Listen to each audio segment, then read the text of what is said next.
हज़रत मूसा की जिंदगी की ना एक मिसाल दसी दी है। हुण मेहरबान की गल आई है तो इत्थे अगर उस साखी नूं थोड़ा समझ लवांगे तो फिर समझना आसान हो जाएगा कि बुरे तो बुरा भी किद्दां बख्शिया जाता है फकीरां दी सोहबत करन दे नाल।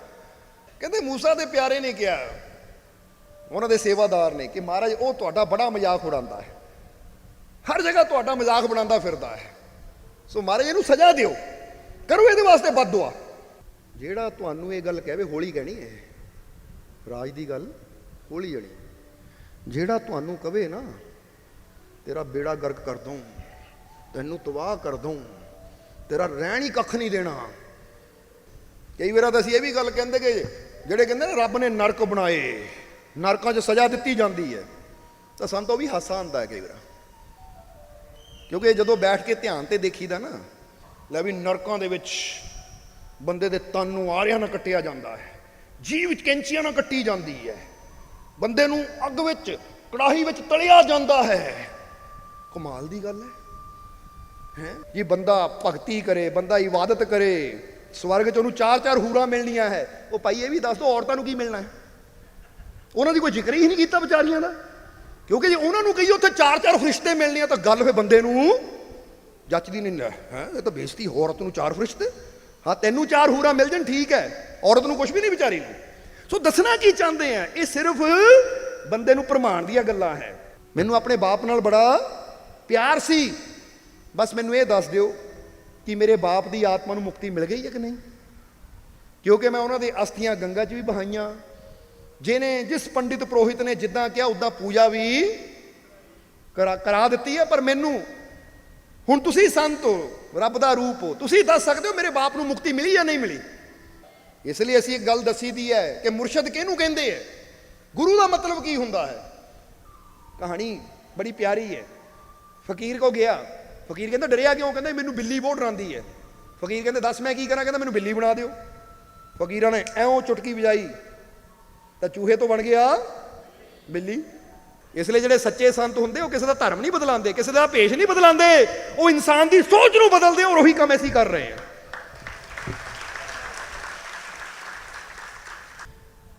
शुरू करते हाँ उस दो जहान दे पालन हार दा नाम लैके, जो सब ते बहुत ही रहमतां और बख्शिशां करने वाला है। अज दे सत्संग की शुरुआत असीं एक छोटे जे शब्द तो करांगे, पर देखो शब्द हमेशा ऐसी दसीदा है कि बड़े छोटे छोटे हुंदे है, पर इन्हां दे अर्थ बहुत बड़े हुंदे है। बस अगर उन्हां अर्थां ते विचार किया जाए, उन्हां अर्थां नूं समझिया जाए तो इंसान की जिंदगी का अर्थ बदल जाता है, इंसान का जीवन बदल जाता है। सो ये शब्द अंदर की इशारा किया है? इत्थे इशारा किया है फकीरां दी सोहबत की तरफ। और की किया गया है जरा गौर करना कि फकीरों की सोहबत में बैठने से, फकीरों की सोहबत में बैठने से रब की रहमत मेहरबान हो जाती है। फकीरों की सोहबत में बैठने से रब की रहमत मेहरबान हो जाती है, और अच्छे कर्म करने से बंदे की हर मुश्किल आसान हो जाती है। ये समझना जरा सारिया ने कि इंसान के जीवन च दो चीज़ां जरूरी है। वो केड़ियां है? एक तो रब की रहमत सदा मेरे ते मेहरबान रवे, ओदी कृपा दृष्टि सदा मेरे ते बनी रवे, और दूसरी इंसान की कोशिश हुंदी है कि मेरे जीवन च अगर कोई मुश्किल है ना तो मुश्किल आसान हो जाए। जिदा बच्चा भी कई बार कहता जे सवाल मुश्किल है तो कुछ इदा का हो जाए, औखा सवाल सौखा हो जाए। अगर आ काम औखा है तो इनू की मैं इदा का करा कि औखा काम मेरे वास्ते सौखा हो जाए। हुण समझ लो एक पेड़ के उपर उच्चा फल लगा होया है, हुण बंदा कहता बड़ा औखा है उसनू तोड़ना, पर मैं इदा का की करा कि जिहड़ा काम औखा है वो फल नू तोड़ना औखा है, वो मेरे वास्ते सौखा हो जाए।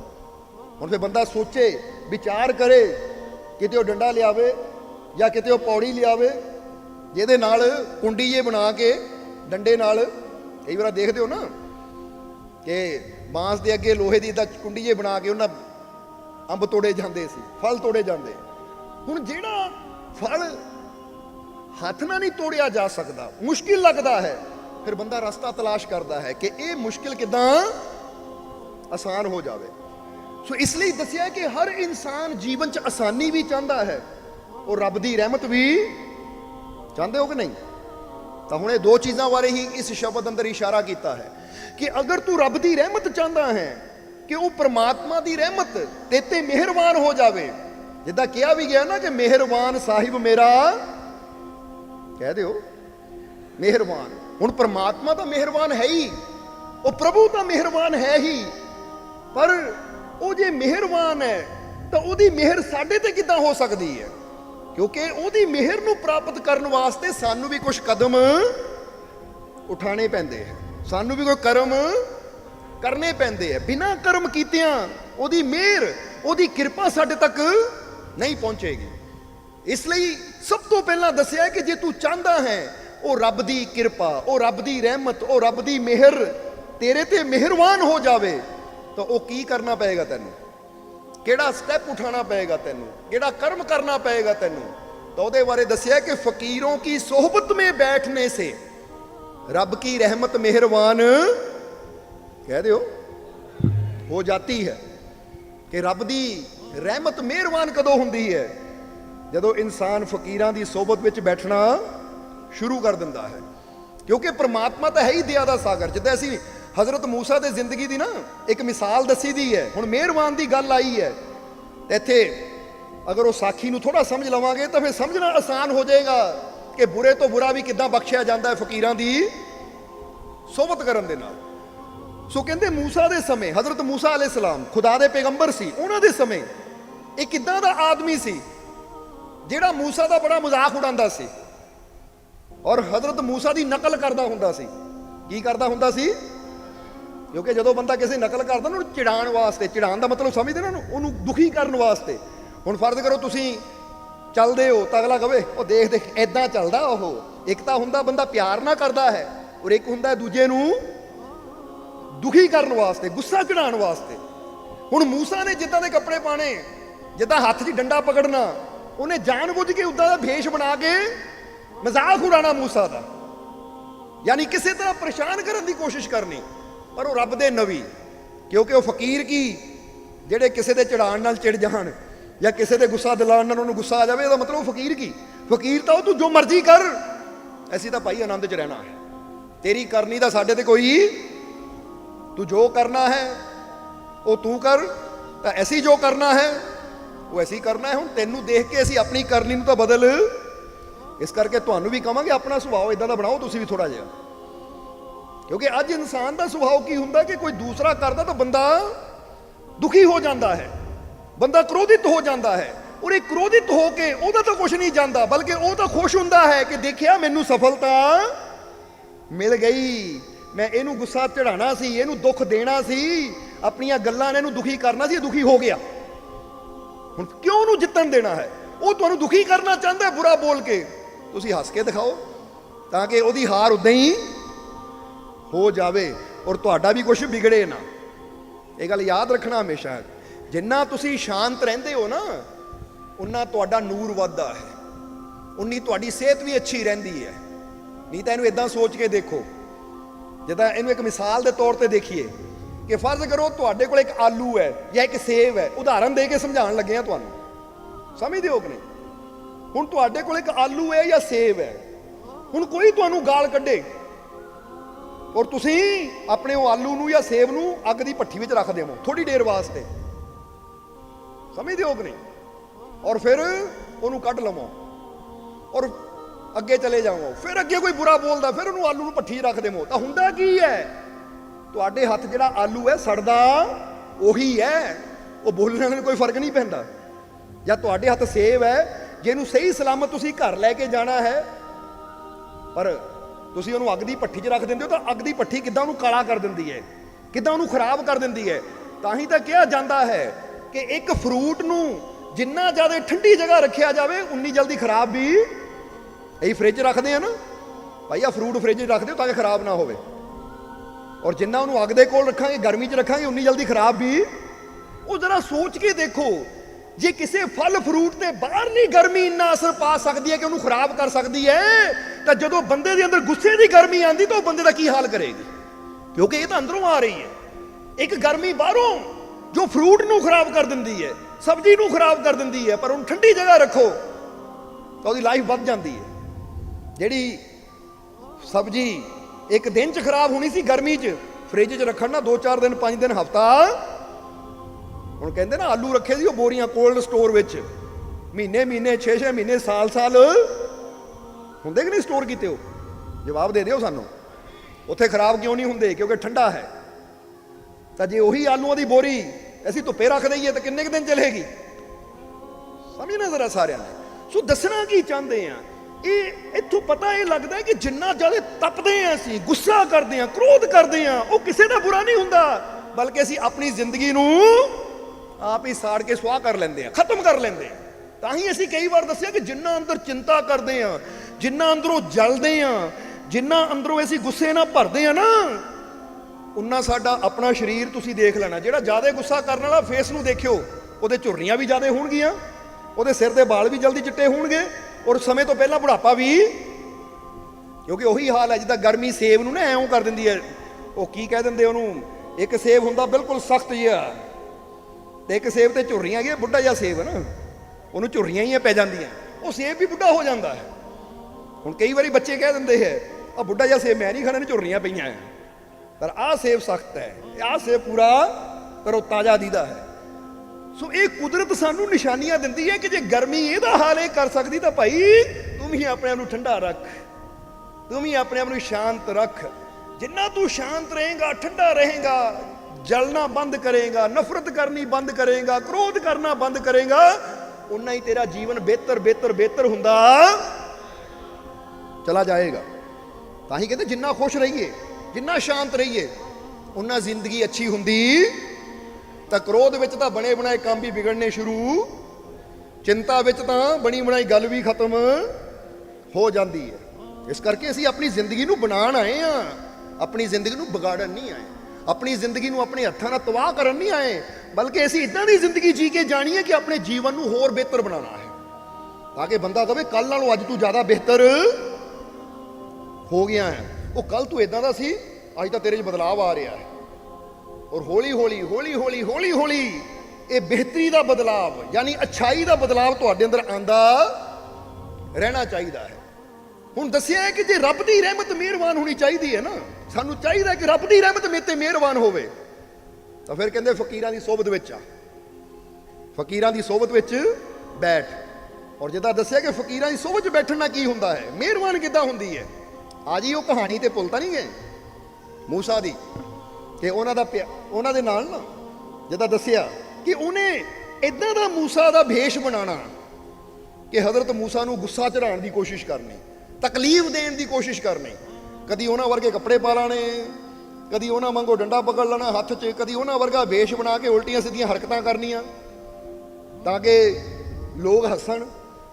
ਤਾਂ ਹੁਣ ਮੂਸਾ ਨੂੰ ਬੜਾ ਗੁੱਸਾ ਦਿਲਾਉਣ ਦੀ ਕੋਸ਼ਿਸ਼ ਕਰਨੀ, ਪਰ ਮੂਸਾ ਸ਼ਾਂਤ ਰਹੇ, ਮੂਸਾ ਨੇ ਸ਼ਾਂਤ ਰਹਿਣਾ। ਤੇ ਇੱਕ ਦਿਨ ਮੂਸਾ ਦੇ ਪਿਆਰੇ ਨੇ, ਜੋ ਕਿ ਜਿੱਦਾਂ ਹਰ ਪੀਰ ਫਕੀਰ ਦੇ ਨਾਲ ਉਹਨਾਂ ਦੇ ਪਿਆਰੇ ਵੀ ਹੁੰਦੇ ਆ, ਕਹਿੰਦੇ ਮੂਸਾ ਦੇ ਪਿਆਰੇ ਨੇ ਕਿਹਾ, ਉਹਨਾਂ ਦੇ ਸੇਵਾਦਾਰ ਨੇ, ਕਿ ਮਹਾਰਾਜ ਉਹ ਤੁਹਾਡਾ ਬੜਾ ਮਜ਼ਾਕ ਉਡਾਉਂਦਾ ਹੈ, ਹਰ ਜਗ੍ਹਾ ਤੁਹਾਡਾ ਮਜ਼ਾਕ ਬਣਾਉਂਦਾ ਫਿਰਦਾ ਹੈ, ਸੋ ਮਹਾਰਾਜ ਇਹਨੂੰ ਸਜ਼ਾ ਦਿਓ, ਕਰੋ ਇਹਦੇ ਵਾਸਤੇ ਬਦਦੁਆ। ਸਮਝਦੇ ਹੋ ਕਿ ਨਹੀਂ, ਕਰੋ ਇਹਦੇ ਵਾਸਤੇ ਬਦਦੁਆ। ਤਾਂ ਉਸਲੇ ਮੂਸਾ ਨੇ ਇੱਕੋ ਹੀ ਗੱਲ ਹੱਸ ਕੇ ਕਹੀ, ਉਹ ਅਸੀਂ ਫਕੀਰ ਆ, ਫਕੀਰ ਸਭ ਦੇ ਵਾਸਤੇ ਰਹਿਮਤ ਬਣ ਕੇ ਆਉਂਦੇ ਆ, ਕਿਸੇ ਵਾਸਤੇ ਜਹਿਮਤ ਬਣ ਕੇ ਨਹੀਂ ਆਉਂਦੇ। ਇਸ ਲਈ ਫਕੀਰਾਂ ਦਾ ਕੰਮ ਹੁੰਦਾ ਦੁਆ ਕਰਨਾ, ਉਹ ਕਿਸੇ ਵਾਸਤੇ ਬਦਦੁਆ। ਇਸ ਲਈ ਇੱਕ ਰਾਜ ਦੀ ਗੱਲ, ਜਿਹੜਾ ਤੁਹਾਨੂੰ ਇਹ ਗੱਲ ਕਹੇ ਹੌਲੀ ਕਹਿਣੀ ਹੈ, ਰਾਜ ਦੀ ਗੱਲ ਹੌਲੀ ਜਣੀ। ਜਿਹੜਾ ਤੁਹਾਨੂੰ ਕਵੇ ਨਾ ਤੇਰਾ ਬੇੜਾ ਗਰਕ ਕਰ ਦੂੰ, ਤੈਨੂੰ ਤਬਾਹ ਕਰ ਦੂੰ, ਤੇਰਾ ਰਹਿਣ ਹੀ ਕੱਖ ਨਹੀਂ ਦੇਣਾ, ਸਮਝ ਲਓ ਫਕੀਰ ਹੈ ਹੀ ਨਹੀਂ। ਸਮਝਦੇ ਹੋ ਕਿ ਨਹੀਂ? ਐਵੇਂ ਬੰਦੇ ਕੋਈ ਮੰਨ ਲਓ ਅਸੀਂ ਪਹਿਲਾਂ ਫਲਾਨੀ ਜਗ੍ਹਾ ਜਾਂਦੇ ਸੀ, ਹੁਣ ਤੁਹਾਡੇ ਕੋਲ ਆਪ ਲੈ, ਜੇ ਤੁਸੀਂ ਮੇਰੇ ਕੋਲ ਦੁਬਾਰਾ ਨਾ ਆਏ ਨਾ ਤਾਂ ਦਰ ਦੇ ਮੰਗਤੇ ਬਣਾ ਦੂੰ ਤੁਹਾਨੂੰ, ਏਦਾਂ ਕਰ ਦੂੰ। ਇਹ ਕਿਹਾ ਭਾਈ ਸ਼ੁਕਰ ਹੈ ਬਚ ਗਏ ਤੁਸੀਂ, ਕਿਉਂਕਿ ਦਰ ਦੇ ਮੰਗਤੇ ਫਕੀਰ ਨਹੀਂ ਬਣਾਉਂਦੇ, ਫਕੀਰ ਤਾਂ ਮੰਗਤਿਆਂ ਨੂੰ ਬਾਦਸ਼ਾਹ ਬਣਾਉਂਦੇ ਆ। ਤਾਂ ਜਿਹੜਾ ਤੁਹਾਨੂੰ ਬਾਦਸ਼ਾਹਾਂ ਤੋਂ ਮੰਗਤੇ ਬਣਾਉਣਾ ਚਾਹਵੇ ਉਹ ਫਕੀਰ ਹੋ ਹੀ ਨਹੀਂ ਸਕਦਾ। ਇਹਦਾ ਮਤਲਬ ਉਹਦੀ ਸੋਚ ਹੀ ਬੁਰੀ ਹੈ। ਹਾਲੇ ਵੀ ਉਹਦੇ ਅੰਦਰ ਕੀ ਹੈ ਸਮਝ ਲਓ ਜ਼ਰਾ ਸਾਰੇ ਜੀ। ਉਹ ਜਿਹੜਾ ਦੂਜੇ ਦਾ ਬੁਰਾ ਕਰਨਾ ਚਾਹਵੇ ਇਹਦਾ ਮਤਲਬ ਉਹਦੇ ਅੰਦਰ ਬੁਰਾਈ ਹੈ, ਔਰ ਜਿਹਦੇ ਅੰਦਰ ਬੁਰਾਈ ਹੋਵੇ ਉਹਦੇ ਅੰਦਰ ਖੁਦਾਈ ਹੋ ਹੀ ਨਹੀਂ ਸਕਦੀ। ਕਿਉਂਕਿ ਰੱਬ ਦੇ ਪਿਆਰਿਆਂ ਦਾ ਦਿਲ ਤਾਂ ਇਦਾਂ ਦਾ ਹੁੰਦਾ, ਭਾਈ ਤੂੰ ਮੈਨੂੰ ਮੰਨ ਚਾਹੇ ਨਾ ਮੰਨ, ਤੂੰ ਮੈਨੂੰ ਪੱਥਰ ਮਾਰ, ਤੂੰ ਮੈਨੂੰ ਫੁੱਲ ਚੜਾ, ਤੂੰ ਮੈਨੂੰ ਗਾਲੀ ਦੇ, ਤੂੰ ਮੈਨੂੰ ਪਿਆਰ ਕਰ, ਇਹ ਤੇਰੀ ਮਰਜ਼ੀ, ਤੂੰ ਜੋ ਕਰਨਾ ਕਰ। ਉਹ ਐਸੀ ਰਹਿਮਤ ਦੇ ਸਾਗਰ, ਅਸੀਂ ਤਾਂ ਰਹਿਮਤਾਂ ਹੀ ਕਰਨੀਆਂ।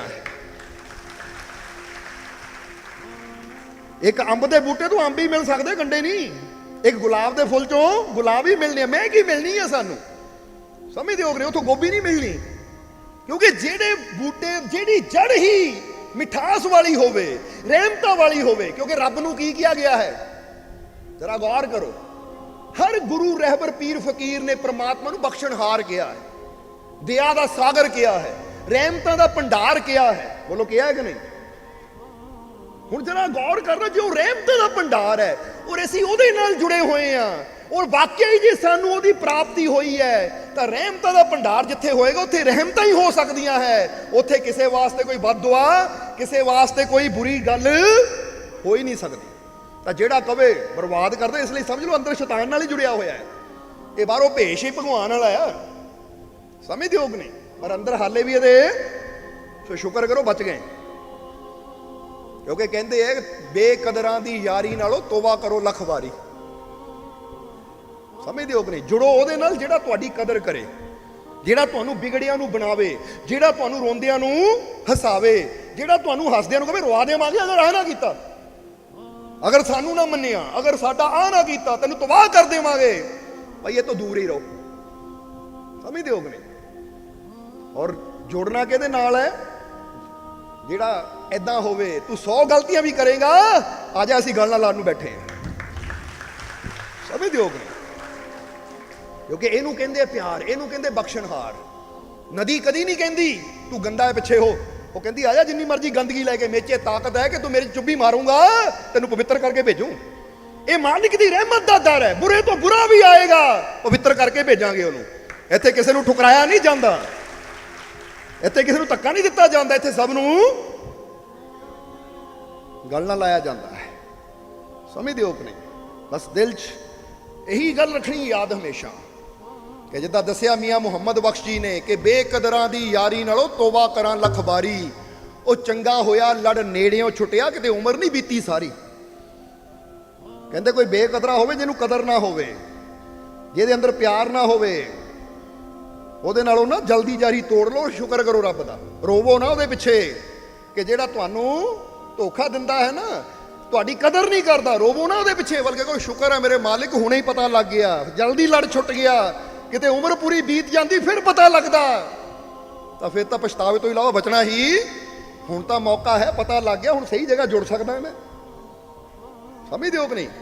ਹੁਣ ਇਹ ਖਰਾਬ ਗੱਡੀ 'ਚ ਉਤਰ ਕੇ ਸਹੀ ਗੱਡੀ ਫੜ ਸਕਦਾ, ਜਿਹੜੀ ਮੈਨੂੰ ਮੇਰੀ ਮੰਜ਼ਿਲ ਤੱਕ ਲੈ ਕੇ ਜਾ ਸਕਦੀ ਹੈ। ਸ਼ੁਕਰ ਕਰਨਾ ਉੱਥੇ ਚਾਹੀਦਾ ਹੈ। ਸੋ ਇੱਥੇ ਹਜ਼ਰਤ ਮੂਸਾ ਉਹਨੇ ਮਸਤ ਰਹਿਣਾ। ਸੇਵਾਦਾਰਾਂ ਨੇ ਕਹਿਣਾ ਮਾਰੇ ਬਦਦੁਆ ਕਰੋ, ਉਹ ਕਹਿੰਦੇ ਨਹੀਂ। ਆਖਰ ਇੱਕ ਸਮਾਂ ਆਇਆ ਜਦੋਂ ਉਹਦੀ ਮੌਤ ਹੋ ਗਈ। ਉਹ ਜਿਹੜਾ ਆਦਮੀ ਸੀ ਨਾ ਨਕਲ ਕਰਨ ਵਾਲਾ, ਉਹਦੀ ਮੌਤ ਹੋ ਗਈ। ਕਿਉਂਕਿ ਇੱਕ ਦਿਨ ਸਾਰਿਆਂ ਨੇ ਮਰਨਾ ਤਾਂ ਹੈ ਹੀ। ਜਦੋਂ ਮੌਤ ਹੋਈ ਤਾਂ ਸੇਵਾਦਾਰਾਂ ਨੇ ਪੁੱਛਿਆ ਮੂਸਾ ਨੂੰ, ਕਹਿੰਦੇ ਹਜ਼ਰਤ ਉਹ ਬੰਦਾ ਤੁਹਾਡੀ ਬੜੀ ਨਕਲ ਕਰਦਾ ਸੀ, ਤੁਹਾਨੂੰ ਬੜਾ ਬੁਰਾ ਬੋਲਦਾ ਸੀ, ਤੁਹਾਡਾ ਮਜ਼ਾਕ ਉਡਾਉਂਦਾ ਸੀ, ਜਰਾ ਦੇਖੋ ਤਾਂ ਮਰਨ ਤੋਂ ਬਾਅਦ ਗਿਆ ਕਿੱਥੇ, ਉਹ ਕੀ ਬਣਿਆ ਉਹਦਾ। ਤਾਂ ਉਸ ਵੇਲੇ ਹਜ਼ਰਤ ਮੂਸਾ ਨੇ ਰੱਬ ਨੂੰ ਪੁੱਛਿਆ ਕਿ ਐ ਮੇਰੇ ਮਾਲਿਕ, ਐ ਪ੍ਰਮਾਤਮਾ, ਉਹਦਾ ਕੀ ਕੀਤਾ। ਉਹ ਰੱਬ ਨੇ ਕਿਹਾ ਮੂਸਾ ਮੈਂ ਉਹਨੂੰ ਬਖਸ਼ ਦਿੱਤਾ, ਮੈਂ ਉਹਨੂੰ ਬਖਸ਼ ਦਿੱਤਾ। ਤਾਂ ਮੂਸਾ ਪੁੱਛਦੇ ਕਿ ਐ ਰੱਬ ਉਹਨੂੰ ਬਖਸ਼ ਦਿੱਤਾ, ਕਿਉਂ ਬਖਸ਼ਿਆ? ਸਵਾਲ ਕੀਤਾ ਬਖਸ਼ਿਆ ਕਿਉਂ? ਕਦੀ ਉਹਨੂੰ ਇਬਾਦਤ ਕਰਦਿਆਂ ਨਹੀਂ ਦੇਖਿਆ, ਕਦੀ ਉਹਨੂੰ ਬੰਦਗੀ ਕਰਦਿਆਂ ਨਹੀਂ ਦੇਖਿਆ, ਕਦੀ ਉਹਨੂੰ ਨੇਕੀ ਕਰਦਿਆਂ ਨਹੀਂ ਦੇਖਿਆ, ਫਿਰ ਕਿਉਂ ਬਖਸ਼ ਦਿੱਤਾ? ਤਾਂ ਖੁਦਾ ਕਹਿੰਦਾ ਮੂਸਾ ਮੈਂ ਉਹਨੂੰ ਇਸ ਲਈ ਬਖਸ਼ ਦਿੱਤਾ, ਦਰਅਸਲ ਮੈਨੂੰ ਤੇਰੇ ਨਾਲ ਇੰਨਾ ਪਿਆਰ ਹੈ, ਔਰ ਜਦੋਂ ਉਹ ਤੇਰੀ ਨਕਲ ਕਰਦਾ ਸੀ ਮੈਨੂੰ ਉਹ ਵੀ ਬੜਾ ਪਿਆਰਾ ਲੱਗਦਾ ਸੀ ਕਿ ਮੇਰੇ ਯਾਰ ਦੀ ਨਕਲ ਕਰ ਰਿਹਾ ਹੈ। ਚਾਹੇ ਉਹ ਮਜ਼ਾਕ 'ਚ ਹੀ ਕਰਦਾ ਸੀ, ਪਰ ਕਰਦਾ ਤਾਂ ਕੱਪੜਾ ਤਾਂ ਤੇਰੇ ਵਾਂਗੂ ਹੀ ਪਾਉਂਦਾ ਸੀ,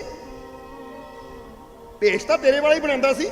ਉਹ ਤੇਰੇ ਨਾਲ ਹੀ ਮੈਨੂੰ ਇੰਨਾ ਪਿਆਰ ਹੈ, ਉਹ ਤੇਰੀ ਨਕਲ ਕਰਦਾ ਸੀ ਤਾਂ ਮੈਨੂੰ ਉਹ ਵੀ ਪਿਆਰਾ ਲੱਗਦਾ ਸੀ। ਕਿ ਆ ਤੂੰ ਮੇਰੇ ਯਾਰ ਦਾ ਭੇਸ਼ ਬਣਾਉਂਦਾ ਸੀ ਤਾਂ ਫਿਰ ਦੇਖ ਲੈ, ਜੇ ਉਹ ਮੇਰਾ ਯਾਰ ਹੈ ਤਾਂ ਹੁਣ ਮੇਰੀ ਯਾਰੀ ਦੇਖ ਲੈ। ਜਿਹੜਾ ਉਹਦਾ ਭੇਸ਼ ਬਣਾਏਗਾ ਮੈਂ ਉਹਨੂੰ ਵੀ ਬਖਸ਼ ਦਊਂਗਾ, ਚਾਹੇ ਜਿੰਨਾ ਮਰਜ਼ੀ ਪਾਪੀ ਹੋਵੇ। ਇਹਨੂੰ ਕਹਿੰਦੇ ਮਿਹਰਬਾਨ। ਜਿੱਥੇ ਗੁਨਾਹ ਨਹੀਂ ਦੇਖੇ ਜਾਂਦੇ, ਪਿਆਰ ਦੇਖਿਆ ਜਾਂਦਾ ਹੈ। ਸਮਝਦੇ ਹੋ ਕਿ ਨਹੀਂ? ਇਸ ਕਰਕੇ ਪਰਮਾਤਮਾ ਸਾਨੂੰ ਸਜ਼ਾਵਾਂ ਨਹੀਂ ਦਿੰਦਾ, ਪਰਮਾਤਮਾ ਸਿਰਫ ਸਾਨੂੰ ਪਿਆਰ ਦਿੰਦਾ ਹੈ। ਉਹ ਤਾਂ ਸਾਡੀ ਸਹਾਇਤਾ ਕਰਦੇ ਹੈ। ਉਹ ਪਰਮਾਤਮਾ ਜਾਂ ਉਹਦੀ ਕੁਦਰਤ ਸਾਡੀ ਸਹਾਇਤਾ ਕਰਦੀ ਹੈ ਸਾਨੂੰ ਅੱਗੇ ਵਧਣ ਵਾਸਤੇ। ਉਹ ਕੋਈ ਸਜ਼ਾ ਨਹੀਂ ਹੈ, ਇਹ ਤਾਂ ਇਨਸਾਨ ਹੀ ਹੈ। ਰੱਬ ਜੀ ਸਜ਼ਾ ਦਿੰਦਾ ਹੈ, ਅਗਰ ਬੁਰਾ ਕਰਾਂਗੇ ਉੱਥੇ ਇਦਾਂ ਦੀ ਸਜ਼ਾ ਮਿਲਣੀ ਹੈ, ਉੱਥੇ ਇਦਾਂ ਦੀ ਸਜ਼ਾ ਮਿਲਣੀ ਹੈ। ਉਹ ਰੱਬ ਕਿਸੇ ਨੂੰ ਸਜ਼ਾ ਨਹੀਂ ਦਿੰਦਾ। ਇਹ ਜੋ ਵੀ ਸਜ਼ਾ ਪਾਉਂਦਾ ਇਨਸਾਨ ਆਪਣੀ ਕਰਨੀ ਨਾਲ, ਆਪਣੇ ਕਰਮਾਂ ਨਾਲ ਹੀ ਸਜ਼ਾ ਪਾਉਂਦਾ ਹੈ। ਸਮਝਦੇ ਹੋ ਕਿ ਨਹੀਂ? ਹੁਣ ਇਹਨੂੰ ਇਦਾਂ ਸਮਝ ਲਓ ਕਿ ਸਾਹਮਣੇ ਅੱਗ ਵੱਲ ਰਹੀ ਹੈ, ਅੱਗ ਰੱਬ ਨੇ ਬਣਾਈ ਹੈ ਸਾਡੇ ਫਾਇਦੇ ਵਾਸਤੇ, ਪਰ ਅਸੀਂ ਜਾ ਕੇ ਉਹਦੇ 'ਚ ਹੱਥ ਪਾ ਦਈਏ, ਬਾਅਦ 'ਚ ਕਹੀਏ ਕਿ ਲੈ ਵੀ ਰੱਬ ਨੇ ਅੱਗ ਕਾਹਤੇ ਬਣਾਈ, ਮੇਰਾ ਤਾਂ ਹੱਥ ਸੜ ਗਿਆ। ਉਹ ਭਾਈ ਅੱਗ ਤੋਂ ਅਸੀਂ ਰੋਟੀ ਬਣਾ ਸਕਦੇ ਹਾਂ, ਦਾਲ ਸਬਜ਼ੀ ਬਣਾ ਕੇ ਤਾਂ ਕਿੰਨਾ ਲਾਭ ਲੈ ਸਕਦੇ ਹਾਂ, ਪਰ ਜੇ ਆਪਣੀ ਨਾ ਸਮਝੀ ਨਾ ਵਿੱਚ ਜਾ ਕੇ ਬੈਠਾਂਗੇ ਤਾਂ ਉਹਨਾਂ ਸਾੜਨਾ ਹੀ ਹੈ ਸਾਨੂੰ। ਇਹ 'ਚ ਰੱਬ ਦਾ ਕਸੂਰ ਨਹੀਂ ਹੈ, ਇਹ 'ਚ ਸਾਡੀ ਨਾ ਸਮਝੀ ਦਾ ਕਸੂਰ ਹੈ। ਹੁਣ ਬੰਦਾ ਦੋਸ਼ ਰੱਬ ਨੂੰ ਕਈ ਵਾਰ ਦਿੰਦਾ ਹੈ ਕਿ ਰੱਬ ਨੇ ਦੁੱਖ ਕਿਉਂ ਬਣਾਏ, ਰੱਬ ਨੇ ਇਦਾਂ ਕਿਉਂ ਕੀਤੀ। ਉਹ ਨਹੀਂ, ਸਮਝਦੇ ਹੋ ਕਿ ਨਹੀਂ? ਕਈ ਵਾਰ ਤਾਂ ਅਸੀਂ ਇਹ ਵੀ ਗੱਲ ਕਹਿੰਦੇ ਕਿ ਜਿਹੜੇ ਕਹਿੰਦੇ ਨੇ ਰੱਬ ਨੇ ਨਰਕ ਬਣਾਏ, ਨਰਕਾਂ 'ਚ ਸਜ਼ਾ ਦਿੱਤੀ ਜਾਂਦੀ ਹੈ, ਤਾਂ ਸਾਨੂੰ ਤਾਂ ਵੀ ਹਾਸਾ ਆਉਂਦਾ ਹੈ ਕਈ ਵਾਰ। ਕਿਉਂਕਿ ਜਦੋਂ ਬੈਠ ਕੇ ਧਿਆਨ ਤੇ ਦੇਖੀਦਾ ਨਾ ਤਾਂ ਪੜ੍ਹੀਦਾ ਹੈ, ਕਿਤੇ ਲਿਖਿਆ ਹੈ ਲੈ ਵੀ ਨਰਕਾਂ ਦੇ ਵਿੱਚ ਬੰਦੇ ਦੇ ਤਨ ਨੂੰ ਆਰਿਆਂ ਨਾਲ ਕੱਟਿਆ ਜਾਂਦਾ ਹੈ, ਜੀਭ ਵਿੱਚ ਕੈਂਚੀਆਂ ਨਾਲ ਕੱਟੀ ਜਾਂਦੀ ਹੈ, ਬੰਦੇ ਨੂੰ ਅੱਗ ਵਿੱਚ ਕੜਾਹੀ ਵਿੱਚ ਤਲਿਆ ਜਾਂਦਾ ਹੈ। ਕਮਾਲ ਦੀ ਗੱਲ ਹੈ, ਇਦਾਂ ਦੀ ਗੱਲ ਹੋ ਰਹੀ ਹੈ। ਔਰ ਫਿਰ ਹੁੰਦਾ ਕੀ ਹੈ, ਥੋੜੀ ਵਿਸਤਾਰ ਨਾਲ ਦੱਸ ਦਈਏ ਨਾ। ਕਹਿੰਦੇ ਹੈ ਕਿ ਲੈ ਵੀ ਜਿਹੜਾ ਪਾਪ ਕਰਦਾ ਹੈ ਉਹਨੂੰ ਚੀਰਿਆ ਜਾਂਦਾ ਆਰੇ ਦੇ ਨਾਲ। ਔਰ ਫਿਰ ਕੀ ਹੁੰਦਾ ਹੈ, ਆਰੇ ਨਾਲ ਚੀਰਿਆ ਜਾਂਦਾ ਹੈ, ਫਿਰ ਕੀ ਹੁੰਦਾ ਹੈ, ਆਰੇ ਨਾਲ ਚੀਰ ਕੇ ਏਦਾਂ ਟੁਕੜੇ ਗਿਰਦੇ ਹੈ ਔਰ ਫਿਰ ਦੁਬਾਰਾ ਜੁੜ ਜਾਂਦੇ ਹੈ, ਫਿਰ ਦੁਬਾਰਾ ਚੀਰਿਆ ਜਾਂਦਾ ਹੈ, ਫਿਰ ਗਿਰਦੇ ਹੈ, ਫਿਰ ਜੁੜ ਜਾਂਦੇ ਹੈ। ਜੀਭ ਕੈਂਚੀ ਨਾਲ ਕੱਟੀ ਜਾਂਦੀ ਹੈ, ਗਿਰਦੀ ਹੈ, ਫਿਰ ਜੁੜ ਜਾਂਦੀ ਹੈ, ਫਿਰ ਕੱਟੀ ਜਾਂਦੀ ਹੈ, ਫਿਰ ਜੁੜ ਜਾਂਦੀ ਹੈ। ਅੱਗ 'ਚ ਪਾ ਕੇ ਸਾੜਿਆ ਜਾਂਦਾ ਹੈ, ਮਾंस ਸੜਦਾ ਹੈ, ਬਾਹਰ ਕੱਢਿਆ ਜਾਂਦਾ ਹੈ, ਫਿਰ ਦੁਬਾਰਾ ਹੋ ਜਾਂਦਾ, ਫਿਰ ਸਾੜਿਆ ਜਾਂਦਾ ਹੈ, ਯਾਨੀ ਬਾਰ-ਬਾਰ ਤਕਲੀਫ ਦਿੱਤੀ ਜਾਂਦੀ ਹੈ। ਇਹ ਤਾਂ ਕਮਾਲ ਦੀ ਗੱਲ ਹੈ, ਇਦਾਂ ਹੁੰਦੀ ਹੈ। ਤਾਂ ਫਿਰ ਤਾਂ ਪਤਾ ਲੱਗਦਾ ਲੈ ਕਮਾਲ ਦੀ ਗੱਲ ਹੈ। ਹੁਣ ਇਹਨੂੰ ਇਦਾਂ ਸਮਝੋ, ਉਹ ਫਿਰ ਤਾਂ ਉਹ ਨਰਕ ਨਾ ਹੋਈ, ਉਹ ਨਰਕ ਨਾ ਹੋਈ, ਬਲਕਿ ਪਤਾ ਲੱਗ ਗਿਆ ਯਮਦੂਤਾਂ ਨੂੰ ਵੀ ਕਿ ਬੰਦਾ ਕਵੇ ਲੈ ਕੱਟ ਲੈ ਮੈਨੂੰ, ਜਿੰਨਾ ਕੱਟਣਾ ਤੂੰ 100 ਵਾਰ ਕੱਟੇਗਾ, ਤੂੰ ਮੈਨੂੰ ਮਾਰ ਹੀ ਨਹੀਂ ਸਕਦਾ, ਮੈਂ ਫਿਰ ਖੜਾ ਹਾਂ, ਕਰ ਕੀ ਕਰਨਾ ਮੇਰਾ, ਵਿਗਾੜ ਜੋ ਮੇਰਾ ਵਿਗਾੜਨਾ, ਤੂੰ ਮੇਰਾ ਵਿਗਾੜ ਹੀ ਨਹੀਂ ਸਕਦਾ ਕੁਝ ਵੀ। ਜਿੱਦਾਂ ਕਹਿੰਦੇ ਨਾ ਰਾਮ ਨੇ ਤੀਰ ਮਾਰਿਆ, ਰਾਵਣ ਦੀ ਗਰਦਨ ਕੱਟੀ ਗਈ, ਰਾਵਣ ਫਿਰ ਖੜਾ, ਹਾ ਹਾ ਹਾ ਹਾ, ਫਿਰ ਰਾਮ ਨੇ ਤੀਰ ਮਾਰਿਆ, ਗਰਦਨ ਕੱਟੀ ਗਈ, ਰਾਵਣ ਫਿਰ ਕਰਦਾ ਹਾ ਹਾ ਹਾ। 2 ਵਾਰ ਗਰਦਨ ਕੱਟੀ ਗਈ, 3 ਵਾਰ ਕੱਟੀ ਗਈ, 4 ਵਾਰ ਕੱਟੀ ਗਈ, ਪਰ ਰਾਵਣ ਹੱਸ ਰਿਹਾ ਹੈ, ਗਰਦਨ ਕੱਟ ਰਹੀ ਹੈ ਦੁਬਾਰਾ। ਫਿਰ ਭਵਿਸ਼ਣ ਨੇ ਕੀ ਕਿਹਾ ਸੀ, ਹੇ ਸ਼੍ਰੀ ਰਾਮ ਗਰਦਨ ਕੱਟਣ ਨਾਲ ਨਹੀਂ ਨਾ ਮਰਨਾ, ਇਹ ਬੜਾ ਬਲਸ਼ਾਲੀ ਹੈ, ਇਹਨੂੰ ਮਾਰਨਾ ਤੇ ਕਿੱਥੇ ਤੀਰ ਮਾਰੋ, ਯਾਦ ਆ ਕਰੀ ਤੁਹਾਨੂੰ, ਇਹਦੀ ਨਾਭੀ 'ਚ ਮਾਰੋ, ਇਹਦੀ ਨਾਭੀ 'ਚ ਤੀਰ ਲੱਗਣ ਨਾਲ ਮਰਨਾ ਹੈ ਨਾ। ਉਹ ਸਿਰ ਤਾਂ 100 ਵਾਰ ਕੱਟੀ ਜਾਓ, ਮਰਨਾ ਹੀ ਨਹੀਂ। ਹੁਣ ਜਰਾ ਸੋਚੋ, ਰਾਵਣ ਦਾ ਸਿਰ ਕੱਟਿਆ ਜਾ ਰਿਹਾ ਸੀ, ਹੱਸ ਕਿਉਂ ਰਿਹਾ ਸੀ? ਉਹ ਦਰਦ ਨਾਲ ਤੜਫ ਕਿਉਂ ਨਹੀਂ ਰਿਹਾ ਸੀ ਕਿ ਮੇਰਾ ਸਿਰ ਕੱਟ ਦਿੱਤਾ ਤਾਂ ਮੈਂ ਰੋਵਾਂ, ਹਾਏ ਹਾਏ ਕਰਾਂ? ਪਰ ਸਿਰ ਕੱਟਣ ਦੇ ਬਾਵਜੂਦ ਵੀ ਨਵਾਂ ਸਿਰ ਆਂਦਾ ਸੀ। ਉਹ ਰਾਵਣ ਹੱਸਦਾ ਤਾਂ ਸੀ ਕਿਉਂਕਿ ਰਾਵਣ ਨੂੰ ਪਤਾ ਸੀ ਤੂੰ ਜਿੰਨੀ ਵਾਰ ਮਰਜੀ ਮੇਰਾ ਸਿਰ ਕੱਟ, ਮੈਂ ਮਰ ਸਕਦਾ ਹੀ ਨਹੀਂ, ਔਰ ਮੇਰੇ ਵਾਸਤੇ ਖੁਸ਼ੀ ਦੀ ਗੱਲ ਹੈ। ਇੱਥੋਂ ਪਤਾ ਲੱਗਦਾ ਤੇਰੇ ਤੀਰਾਂ ਨਾਲੋਂ ਮੇਰਾ ਸਿਰ ਬੜਾ ਹੈ, ਕਿ ਤੇਰਾ ਤੀਰ ਮੇਰਾ ਸਿਰ ਕੱਟ ਤਾਂ ਦੇਗਾ ਪਰ ਮੈਨੂੰ ਮਾਰ ਨਹੀਂ ਸਕਦਾ। ਹੁਣ ਸਮਝ ਲਓ, ਇੱਕ ਬੰਦੇ ਦਾ ਹੱਥ ਕੱਟਿਆ ਗਿਆ, ਰੋਣਾ ਕਿਹਨਾਂ ਆ? ਜਿਹਨੂੰ ਪਤਾ ਮੇਰਾ ਹੱਥ ਦੁਬਾਰਾ ਨਹੀਂ ਆਣਾ, ਤਾਂ ਜਿਹਨੂੰ ਪਤਾ ਕੱਟ ਦੇ ਲੈ 1 ਮਿੰਟ 'ਚ ਦੁਬਾਰਾ ਉਗਾਣਾ ਹੈ, ਤੇ ਰੋਣਾ ਕਿਉਂ ਹੈ? ਕਹਿਣਾ ਨਹੀਂ ਦਰਦ ਹੋਏਗੀ ਤਾਂ ਰੋਣਾ ਹੈ। ਉਹ ਇੱਕ ਗੱਲ ਯਾਦ ਰੱਖੋ, ਇੱਕੋ ਹੀ ਦਰਦ ਨੂੰ ਨਾ ਤੁਸੀਂ 10 ਵਾਰ ਇੱਕੋ ਹੀ ਚੀਜ਼ ਹੋਵੇ, ਜਿੱਦਾਂ ਫਰਜ਼ ਕਰੋ ਪਹਿਲੀ ਵਾਰ ਬੰਦਾ ਟੀਕਾ ਲਵਾਉਂਦਾ ਦਰਦ ਹੁੰਦੀ ਹੈ, ਫਿਰ ਦੂਜੀ ਵਾਰ ਲਵਾਉਂਦਾ ਹੈ, ਫਿਰ ਤੀਜੀ ਵਾਰ ਲਵਾਉਂਦਾ ਹੈ, ਫਿਰ ਚੌਥੀ ਵਾਰ ਲਵਾਉਂਦਾ ਹੈ, ਫਿਰ 5ਵੀਂ ਵਾਰ ਲਵਾਉਂਦਾ, 10ਵੀਂ ਵਾਰ ਲਵਾਉਂਦਾ, ਬੰਦਾ ਕਹਿੰਦਾ ਹੁਣ ਤਾਂ ਲਾਈ ਜਾ, ਜਿੰਨੇ ਮਰਜ਼ੀ ਆਦਤ ਪੈ ਗਈ। ਕਿਉਂਕਿ ਜਦੋਂ ਕੋਈ ਕੰਮ ਬਾਰ-ਬਾਰ ਹੋਵੇ ਤਾਂ ਦਰਦ ਖਤਮ, ਸੱਚ ਦੱਸਿਓ ਹੁੰਦੀ ਹੈ ਕਿ ਨਹੀਂ? ਤਾਂ ਫਿਰ ਉਹ ਫਰਜ਼ ਕਰੋ ਜਮਦੂਤ ਸਾਡੀ ਜੀਭ ਕੱਟ ਰਹੇ ਆ, ਉਹ ਦਰਦ ਦੀ ਗੱਲ ਹੈ। ਲੈ ਕੱਟ ਮੈਂ ਹੀ ਕੱਟ ਲੈਂਦਾ ਆ, ਛੱਡ ਕੈਂਚੀ, ਕਿਉਂਕਿ ਮੈਨੂੰ ਪਤਾ ਮੁੜ ਕੇ ਕੀ ਹੋਇਆ, ਆ ਜਾਣੀ ਸਜ਼ਾ ਕਾਹਦੀ ਹੋਈ। ਇਹ ਤਾਂ ਮੇਰੀ ਸ਼ਕਤੀ ਹੈ, ਤੂੰ ਮੇਰੀ ਜੀਭ ਨੂੰ ਕੱਟ, ਤੂੰ ਮੇਰੀ ਗਰਦਨ ਨੂੰ ਕੱਟ, ਤੂੰ ਮੇਰੇ ਤਨ ਨੂੰ ਚੀਰ, ਉਹ ਜਮਦੂਤਾ ਤੇਰੀ ਬਸ ਹੋ ਜਾਣੀ ਹੈ। ਪਰ ਮੈਂ ਉਹ ਆਤਮਾ ਆ ਪਰਮਾਤਮਾ ਦੀ ਜਿਹਦਾ ਅੰਤ ਕਦੀ। ਤੇ ਨਰਕ ਤਾਂ ਫਿਰ ਇਹਦਾ ਮਤਲਬ ਹੈ ਕਿ ਨਰਕ ਤਾਂ ਉਹ ਜਗ੍ਹਾ ਹੈ ਜਿੱਥੇ ਬੰਦੇ ਦੀ ਸ਼ਕਤੀ ਦਾ ਪਤਾ ਲੱਗਦਾ ਹੈ ਕਿ ਤੂੰ ਜਿੰਨਾ ਮਰਜ਼ੀ ਸਾੜਨ ਦੀ ਕੋਸ਼ਿਸ਼ ਕਰ ਲੈ, ਜਿੰਨਾ ਮਰਜ਼ੀ ਮਾਰਨ ਦੀ ਕੋਸ਼ਿਸ਼ ਕਰ ਲੈ, ਮਰ ਨਹੀਂ ਸਕਦਾ ਕਿਉਂਕਿ ਪਰਮਾਤਮਾ ਦੀ ਅੰਸ਼ ਹੈ। ਸਮਝ ਆ ਰਿਹਾ ਕਿ ਨਹੀਂ? ਹੁਣ ਇਦਾਂ ਦੇ ਨਰਕ ਤੋਂ ਡਰਨ ਦੀ ਲੋੜ ਹੈ ਜਾਂ ਉੱਥੇ ਜਾ ਕੇ ਆਪਣੀ ਸ਼ਕਤੀ ਸਾਬਤ ਕਰਨ ਦੀ ਲੋੜ ਹੈ? ਜਵਾਬ ਦੇ ਦਿਓ ਸਾਨੂੰ। ਤਾਂ ਸਵਰਗਾਂ 'ਚ ਕੀ ਹੈ? ਮੇਨਕਾ ਨੱਚ ਰਹੀ ਹੈ, ਪਿਆਲਿਆਂ 'ਚ ਸ਼ਰਾਬ ਚੱਲ ਰਹੀ ਹੈ। ਉਹ ਭਾਈ ਆਹ ਦੇਖਣ ਆਣਾ ਸੀ ਜਿੱਥੇ ਸ਼ਕਤੀ ਦਾ ਕੋਈ ਪਤਾ ਹੀ ਨਾ ਲੱਗੇ ਕਿ ਮੇਰੀ ਸ਼ਕਤੀ ਕੀ ਹੈ, ਮੈਂ ਸ਼ਕਤੀਸ਼ਾਲੀ ਕਿੰਨਾ ਗਾ।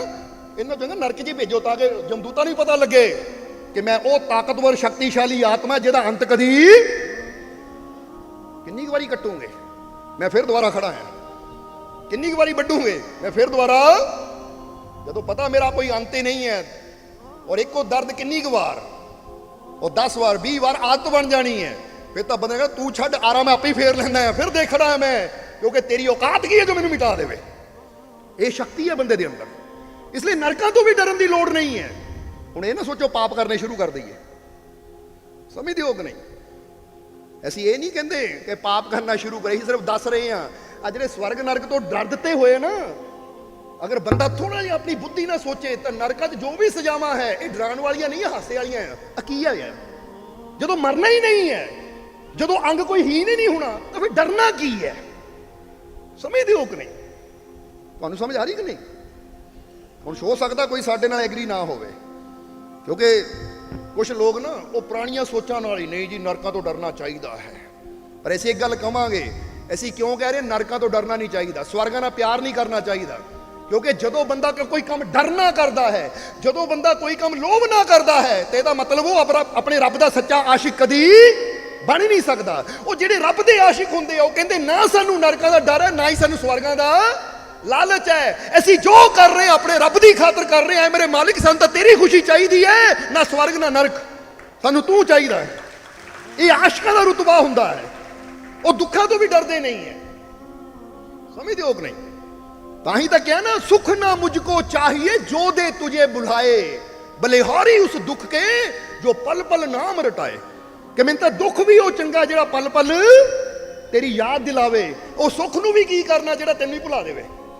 ਕਿਉਂਕਿ ਸੁੱਖ ਵਿੱਚ ਤਾਂ ਬੰਦਾ ਆਪਣੇ ਰੱਬ ਨੂੰ ਵੀ ਕਈ ਵਾਰ ਭੁੱਲ ਜਾਂਦਾ ਕਿ ਨਹੀਂ, ਪਰ ਦੁੱਖ ਵਿੱਚ ਹਰ ਵੇਲੇ ਚਾਹੇ ਹਾਏ ਹਾਏ ਨਿਕਲਦੀ, ਪਰ ਨਾਲ ਨਾਮ ਤਾਂ ਨਿਕਲਦਾ ਨਾ, ਹੇ ਰੱਬਾ, ਹੇ ਪ੍ਰਮਾਤਮਾ। ਸੋ ਕਹਿੰਦੇ ਦੁੱਖ ਵੀ ਚੰਗਾ ਅਗਰ ਰੱਬ ਦਾ ਨਾਮ ਯਾਦ ਦਿਲਾਵੇ।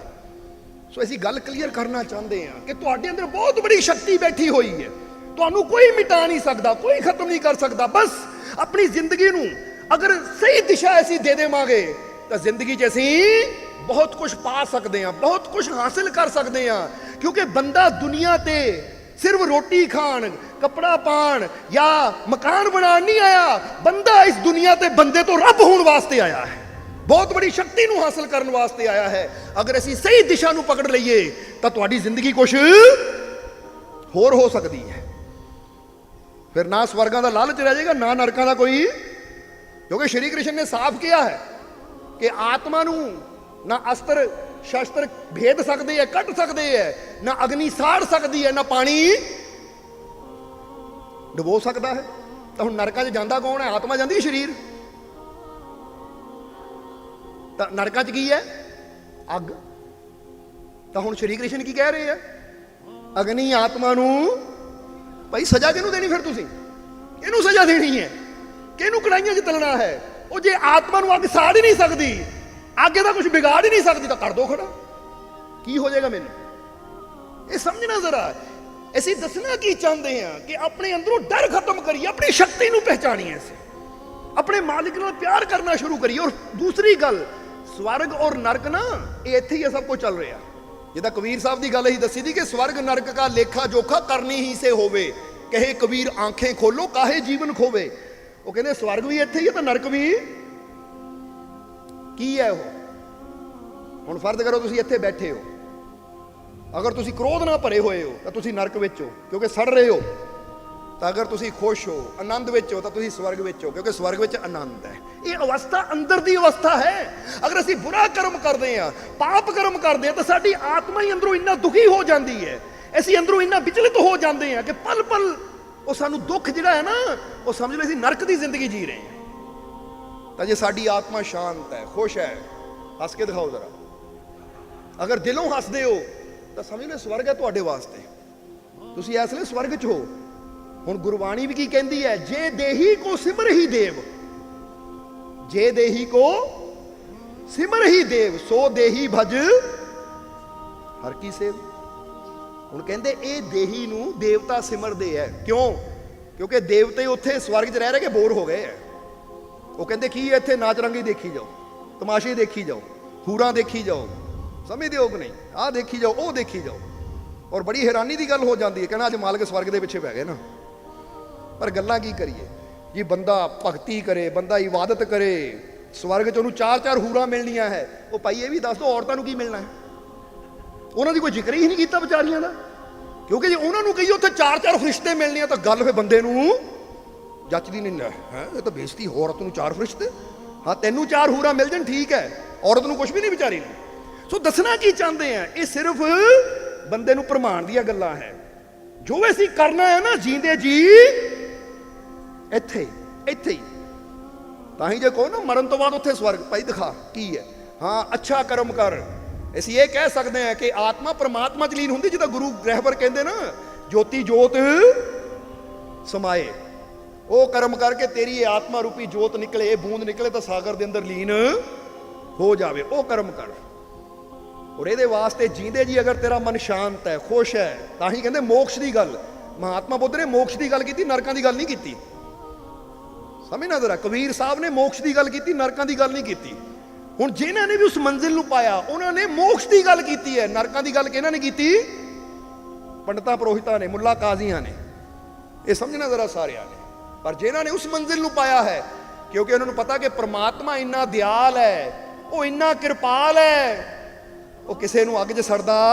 ਹੁਣ ਜਰਾ ਸੋਚੋ, ਤੁਹਾਡਾ ਬੱਚਾ 100 ਵਾਰ ਤੁਹਾਡੇ ਨਾਲ ਝੂਠ ਬੋਲੇ, ਤੁਹਾਡੇ ਚਪੇੜਾ ਵੀ ਮਾਰ ਦੇਵੇ, ਫਿਰ ਵੀ ਕੀ ਤੁਸੀਂ ਚਾਹੋਗੇ ਅੱਗ 'ਚ ਜੀਂਦਾ ਸੜੇ?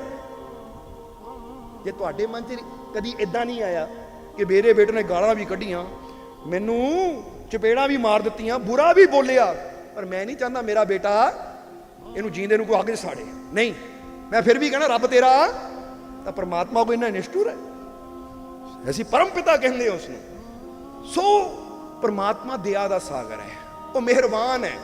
ਬਸ ਅਗਰ ਆਪਣੇ ਜੀਵਨ ਨੂੰ ਆਨੰਦਮਈ ਬਣਾਉਣਾ ਹੈ ਤਾਂ ਪਹਿਲਾਂ ਨਰਕਾਂ ਦਾ ਡਰ ਬੰਦ ਕਰੀਏ ਔਰ ਸ਼ੈਤਾਨ ਦਾ ਵੀ ਡਰ ਬੰਦ ਕਰੀਏ, ਕਿਉਂਕਿ ਸ਼ੈਤਾਨ ਕਿਤੇ ਬਾਹਰ ਨਹੀਂ ਹੈ। ਇਹ ਸ਼ੈਤਾਨ ਸਾਡੀ ਬੁਰੀ ਸੋਚ ਹੈ। ਜੇ ਹਰ ਵੇਲੇ ਬੁਰਾ ਹੀ ਸੋਚੀ ਜਾਵਾਂਗੇ ਤਾਂ ਤੁਹਾਡੇ ਦਿਮਾਗ ਤੇ ਸ਼ੈਤਾਨ ਹਾਵੀ ਹੈ। ਜੇ ਨੈਗੇਟਿਵਿਟੀ ਚੱਲ ਰਹੀ ਹੈ, ਕਿਸੇ ਦਾ ਬੁਰਾ ਕਰਨ ਦੀ ਭਾਵਨਾ ਹੈ, ਜਾਂ ਆਪਣੇ ਬਾਰੇ ਬੁਰਾ ਸੋਚ ਰਹੇ ਹੋ, ਕਿਤੇ ਮੇਰਾ ਬੁਰਾ ਨਾ ਹੋ ਜਾਵੇ, ਕਿਤੇ ਇਦਾਂ ਨਾ ਹੋ ਜਾਵੇ, ਮੈਂ ਬੁਰਾ, ਮੈਂ ਪਾਪੀ, ਮੈਂ ਇਹ, ਤਾਂ ਸਮਝ ਲਓ ਸ਼ੈਤਾਨ ਹਾਵੀ ਹੈ। ਤਾਂ ਜੇ ਇਨਸਾਨ ਸੋਚੇ ਰੱਬਾ ਸਭ ਦਾ ਭਲਾ ਕਰ, ਸਭ ਤੇ ਕਿਰਪਾ ਕਰ, ਸਭ ਤੇ ਦਇਆ ਕਰ, ਔਰ ਮੈਂ ਵੀ ਆਪਣੇ ਰੱਬ ਦਾ ਬਣਾਇਆ ਬੱਚਾ ਹਾਂ ਔਰ ਮੈਂ ਵੀ ਅੱਛਾ ਹਾਂ, ਅਗਰ ਤੁਹਾਡੀ ਇਹ ਸੋਚ ਹੈ ਤਾਂ ਇਹ ਸੋਚ ਹੀ ਭਗਵਾਨ ਵਾਲੀ ਸੋਚ ਹੈ, ਇਹ ਸੋਚ ਹੀ ਪਰਮਾਤਮਾ ਵਾਲੀ ਸੋਚ ਹੈ, ਇਹ ਸੋਚ ਹੀ ਅੱਛੀ ਸੋਚ ਹੈ। ਔਰ ਇਹ ਸੋਚ ਨੂੰ ਵਧਾਉਂਦੇ ਵਧਾਉਂਦੇ ਇੱਕ ਦਿਨ ਤੁਸੀਂ ਅੱਛਾਈ ਦੇ ਉਸ ਸਿਖਰ ਤੱਕ ਪਹੁੰਚ ਸਕਦੇ ਹੋ ਜਿੱਥੇ ਤੁਹਾਡੇ ਔਰ ਪਰਮਾਤਮਾ 'ਚ ਕੋਈ ਫਰਕ ਰਹਿ ਹੀ ਨਾ ਜਾਵੇ। ਸਮਝਣਾ ਜ਼ਰਾ, ਸਮਝ ਆ ਗਈ ਨਾ ਹੁਣ? ਕਿਉਂਕਿ ਪਰਮਾਤਮਾ ਦਿਆਲ ਹੈ, ਸਰਵ ਸ਼ਕਤੀਸ਼ਾਲੀ ਹੈ, ਇਸ ਲਈ ਉਹ ਮਿਹਰਬਾਨ ਹੈ ਔਰ ਉਹਦੀ ਰਹਿਮਤ ਹੁੰਦੀ ਹੈ। ਉਹਦੀ ਰਹਿਮਤ ਮਿਹਰਬਾਨ ਕਦੋਂ ਹੁੰਦੀ ਹੈ? ਜਦੋਂ ਅਸੀਂ ਫਕੀਰਾਂ ਦੀ सोहबत में बहते हैं। इसलिए फकीरों की सोहबत में बैठने से रब की रहमत मेहरबान हो जाती है और अच्छा कर्म करने से बंदे की हर मुश्किल आसान।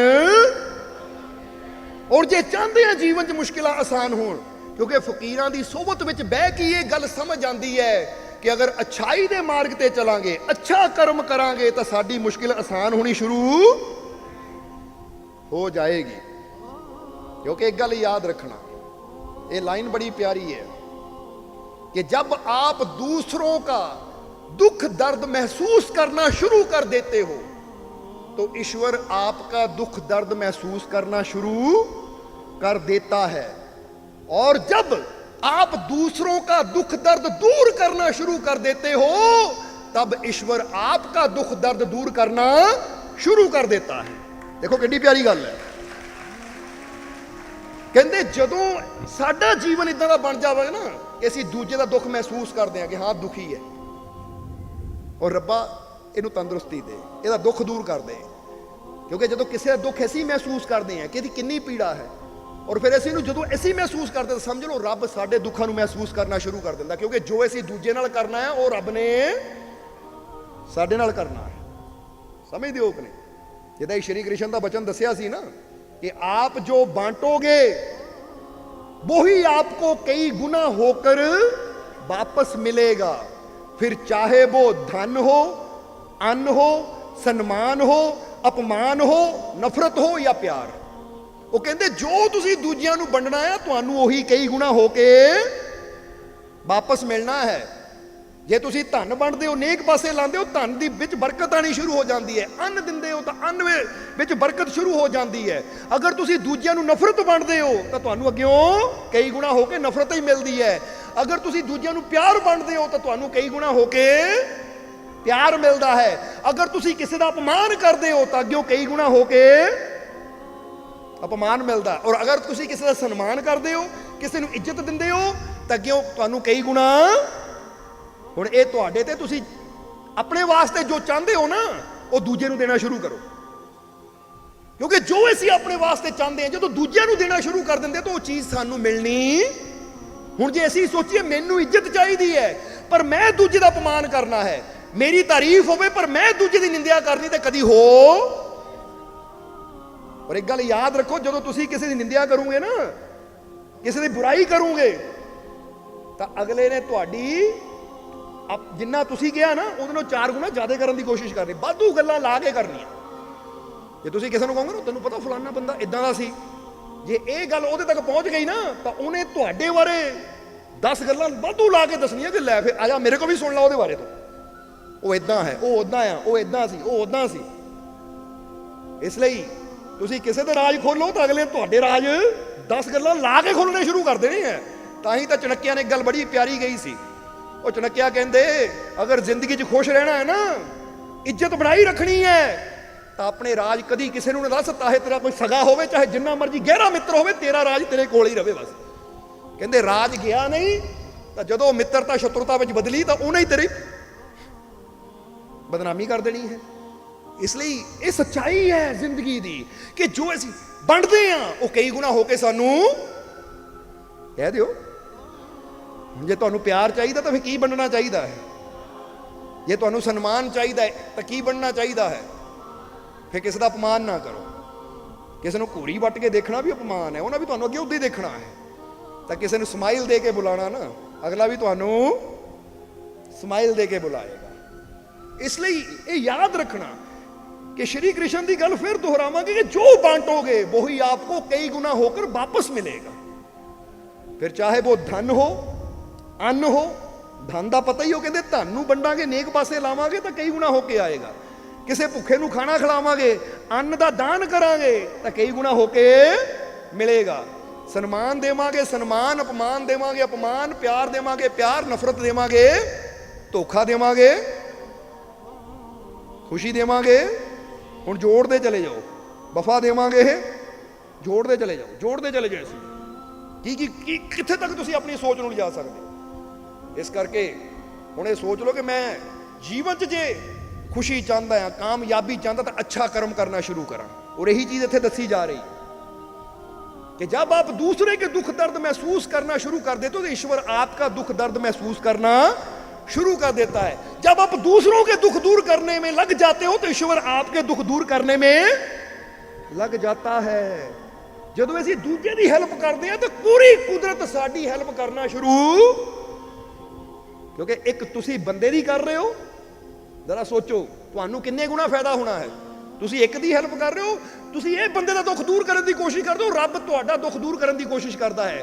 ਤੁਸੀਂ ਬੰਦੇ ਦਾ ਦੁੱਖ ਦੂਰ ਕਰਨ ਦੀ ਰੱਬ ਤੁਹਾਡਾ, ਤਾਂ ਜ਼ਰਾ ਸੋਚੋ ਉਹ ਜਦੋਂ ਰੱਬ ਤੁਹਾਡਾ ਦੁੱਖ ਦੂਰ ਕਰੇਗਾ ਤਾਂ ਕਿੱਡਾ ਸਮਰੱਥ ਹੈ ਪ੍ਰਮਾਤਮਾ। ਤਾਂ ਫਿਰ ਤੁਹਾਡੇ ਜੀਵਨ ਦੇ ਸਾਰੇ ਦੁੱਖ ਐਦਾਂ ਦੂਰ ਹੋ ਜਾਣਗੇ ਕਿ ਜੀਵਨ 'ਚ ਕੋਈ ਕਮੀ ਰਹੇਗੀ ਨਹੀਂ। ਕਿਉਂਕਿ ਬੰਦਾ ਉਨਾ ਕਰ ਸਕਦਾ ਜਿੰਨੀ ਉਹਦੀ ਹੈਸੀਅਤ ਹੈ, ਤਾਂ ਰੱਬ ਨੇ ਉਨਾ ਕਰਨਾ ਜਿੰਨੀ ਉਹਦੀ ਤਾਕਤ ਹੈ।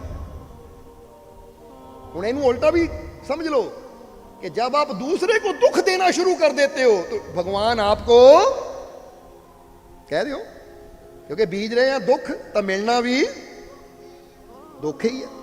इसलिए जे सानू खुशी चाहिए है तो फिर दूसरे को दुख देना बंद करिए, दूसरे को बुरा कहना बंद करिए, दूजे बारे बुरा सोचना।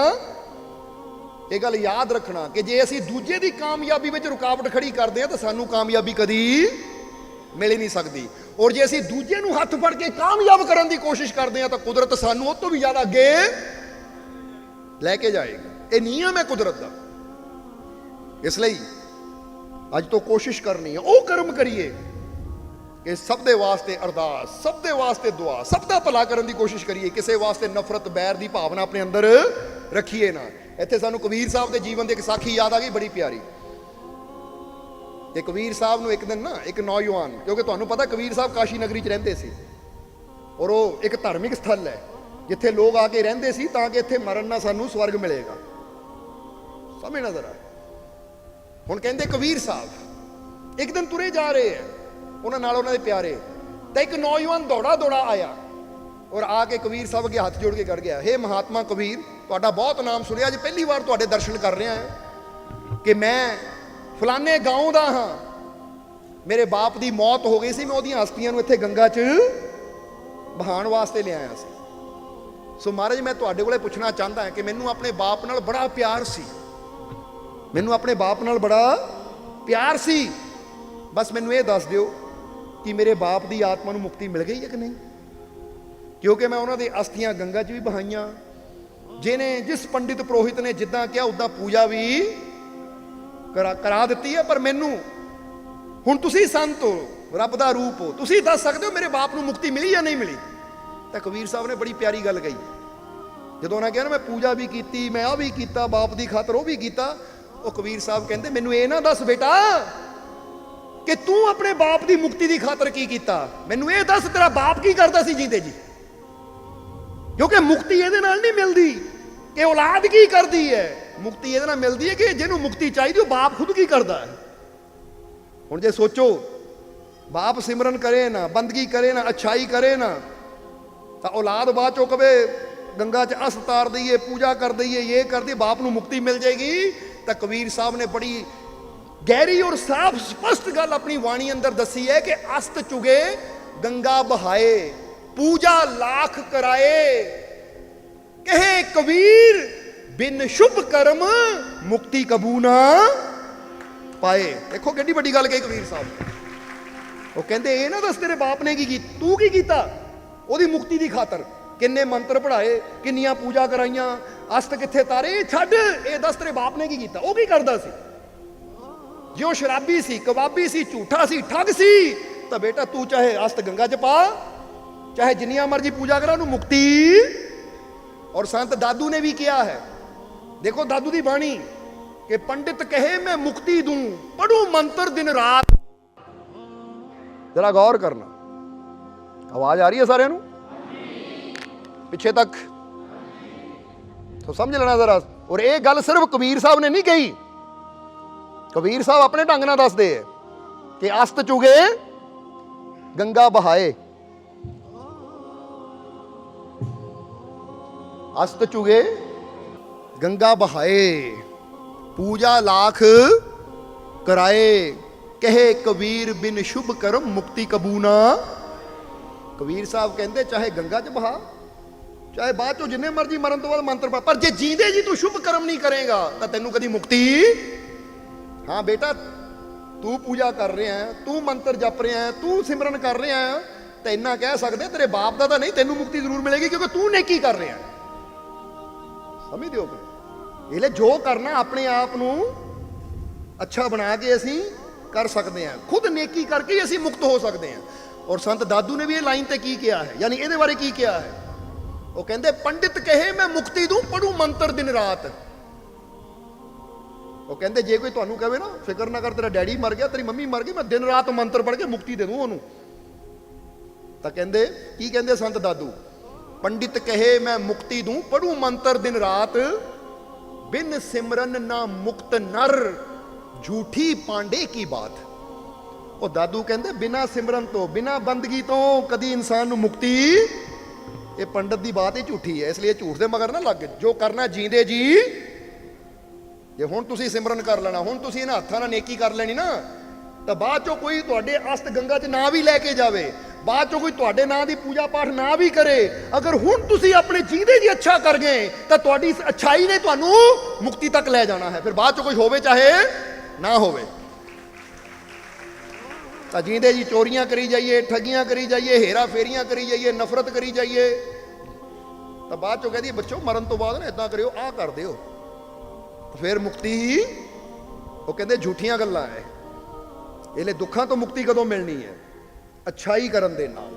ਤਾਂ ਹੀ ਕਿਹਾ ਹੈ कि अगर इंसान अच्छा कर्म करता है तो अच्छा कर्म करने से बंदे की मुश्किलें आसान। और हुण तुसीं अच्छा ही कर्म कर रहे हो, इसलिए फकीरां दे कोल बैठे हो, समझदे हो कि नहीं? इसलिए हुण ये भी करिया करो कि असीं किसी नाल नफरत भी नहीं दिल च रखनी, कोई क्रोध भी नहीं दिल च रखना, कोई जलन भी नहीं दिल च रखनी, किसी वास्ते बुरा भी कदी नहीं मंगना, बल्कि सब दा भला मंगना, सब दे वास्ते अच्छा ही सोचना है। क्योंकि असीं कई बार दसीदा है कि अगर तुसीं इहनूं दूजे नूं दुआ दिंदे हो, अरदास करदे हो, तो कई बार तुहाडी दुआ नाल अगले दा बिगड़िया काम बन जाता है, तो वह भी एक नेकी हुंदी है। और जदों तुसीं किसी दा भला मंगोगे तो कुदरत ने तुहाडा भला करना शुरू कर देना है। समझ आ गई कि नहीं? इसलिए आओ हुण टाइम काफ़ी हो गया है, सो सत्संग नूं थोड़ा आखिर वाल लैके चलीए। इत्थे फिर गल उसते पॉइंट ते आवांगे, किस पॉइंट ते कि अपने आप नूं समझना है असीं, क्योंकि बहुत बड़ी शक्ति साडे सारे दे अंदर अपना काम। इसलिए असीं एक गल दसी दी है कि मुर्शद किहनूं कहंदे है, गुरु का मतलब की हुंदा है कि जो तेरे अंदर की ताकत को पहचान लेता है, जो तेरे अंदर की ताकत को पहचान लेता है, वो मुर्शद है जो तेरे हौसलों को उड़ान देता है। कहते मुर्शद वो है जिहड़ा तेरे अंदरली ताकत नूं पहचानदा है कि तेरे अंदर किहड़ी शक्ति बैठी हुई है, तेरे अंदर किहड़ी ताकत काम कर रही है। और वो मुर्शद ही है जो तेरे हौसले नूं इन्ना बढ़ा दिंदा है कि तू जमीन तो उठ के आसमान दी उडारियां मारनियां शुरू कर दिंदा है। ਇਹਦਾ मतलब की है कि हौसले की उड़ान का मतलब की है?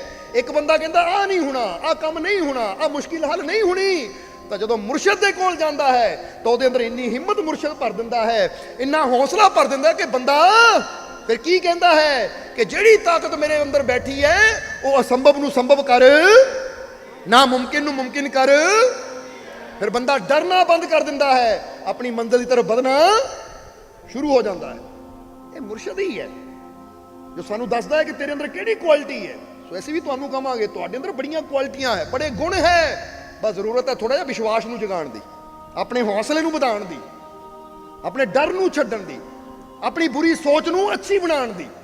समझदे हो कि नहीं?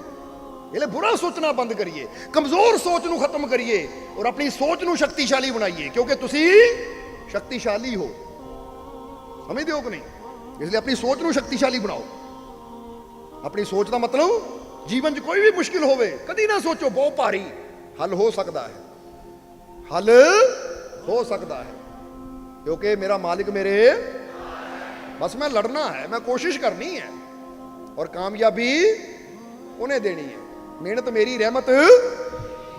इस करके इनू कहते हौसले नूं उड़ान। सो फिर कहांगे कि जो तेरे अंदर की ताकत को पहचान लेता है वो मुर्शद है जो तेरे हौसलों को उड़ान देता है। कहने को तो है इंसान बस माटी का एक पुतला, कहने को तो है इंसान बस माटी का एक पुतला, तराश कर इसे मुर्शद नहीं पहचान देता है। कहते इंसान कहण तो मिट्टी का एक पुतला ही है या पत्थर का एक टुकड़े की तरह है, पर जो मुर्शद मिलता इतना तराश दिंदा है। जिदा कुम्हार मिलता ना साधारण मिट्टी नूं की करता है, फिर ਕਿਸੇ ਦੀ ਸੁਰਾਹੀ ਬਣਾਤੀ, ਕਿਸੇ ਦਾ ਘੜਾ ਬਣਾਤਾ, ਕਿਸੇ ਦੀ ਥਾਲੀ ਬਣਾ ਦਿੱਤੀ, ਕਿਸੇ ਦਾ ਕੁਛ ਬਣਾਤਾ, ਕਿਸੇ ਦਾ ਉਹਦੀ ਵੈਲਿਊ ਪੈ ਗਈ ਕਿ ਨਹੀਂ? ਜਵਾਬ ਦੇ ਦਿਓ। ਇਹੀ ਕਹਿੰਦੇ, ਇਹ ਮੁਰਸ਼ਿਦ ਦਾ ਹੀ ਕੰਮ ਹੁੰਦਾ ਹੈ ਕਿ ਜਿਹੜਾ ਇਨਸਾਨ ਕਹਿੰਦਾ ਮੈਂ ਸੁਧਾਰਨ, ਮੇਰੀ ਕੋਈ ਕੀਮਤ ਹੈ ਨਹੀਂ, ਵੈਲਿਊ ਹੈ ਨਹੀਂ, ਉਹ ਮੁਰਸ਼ਿਦ ਕਹਿੰਦੇ ਹੋ ਗਿਆ ਮੇਰਾ।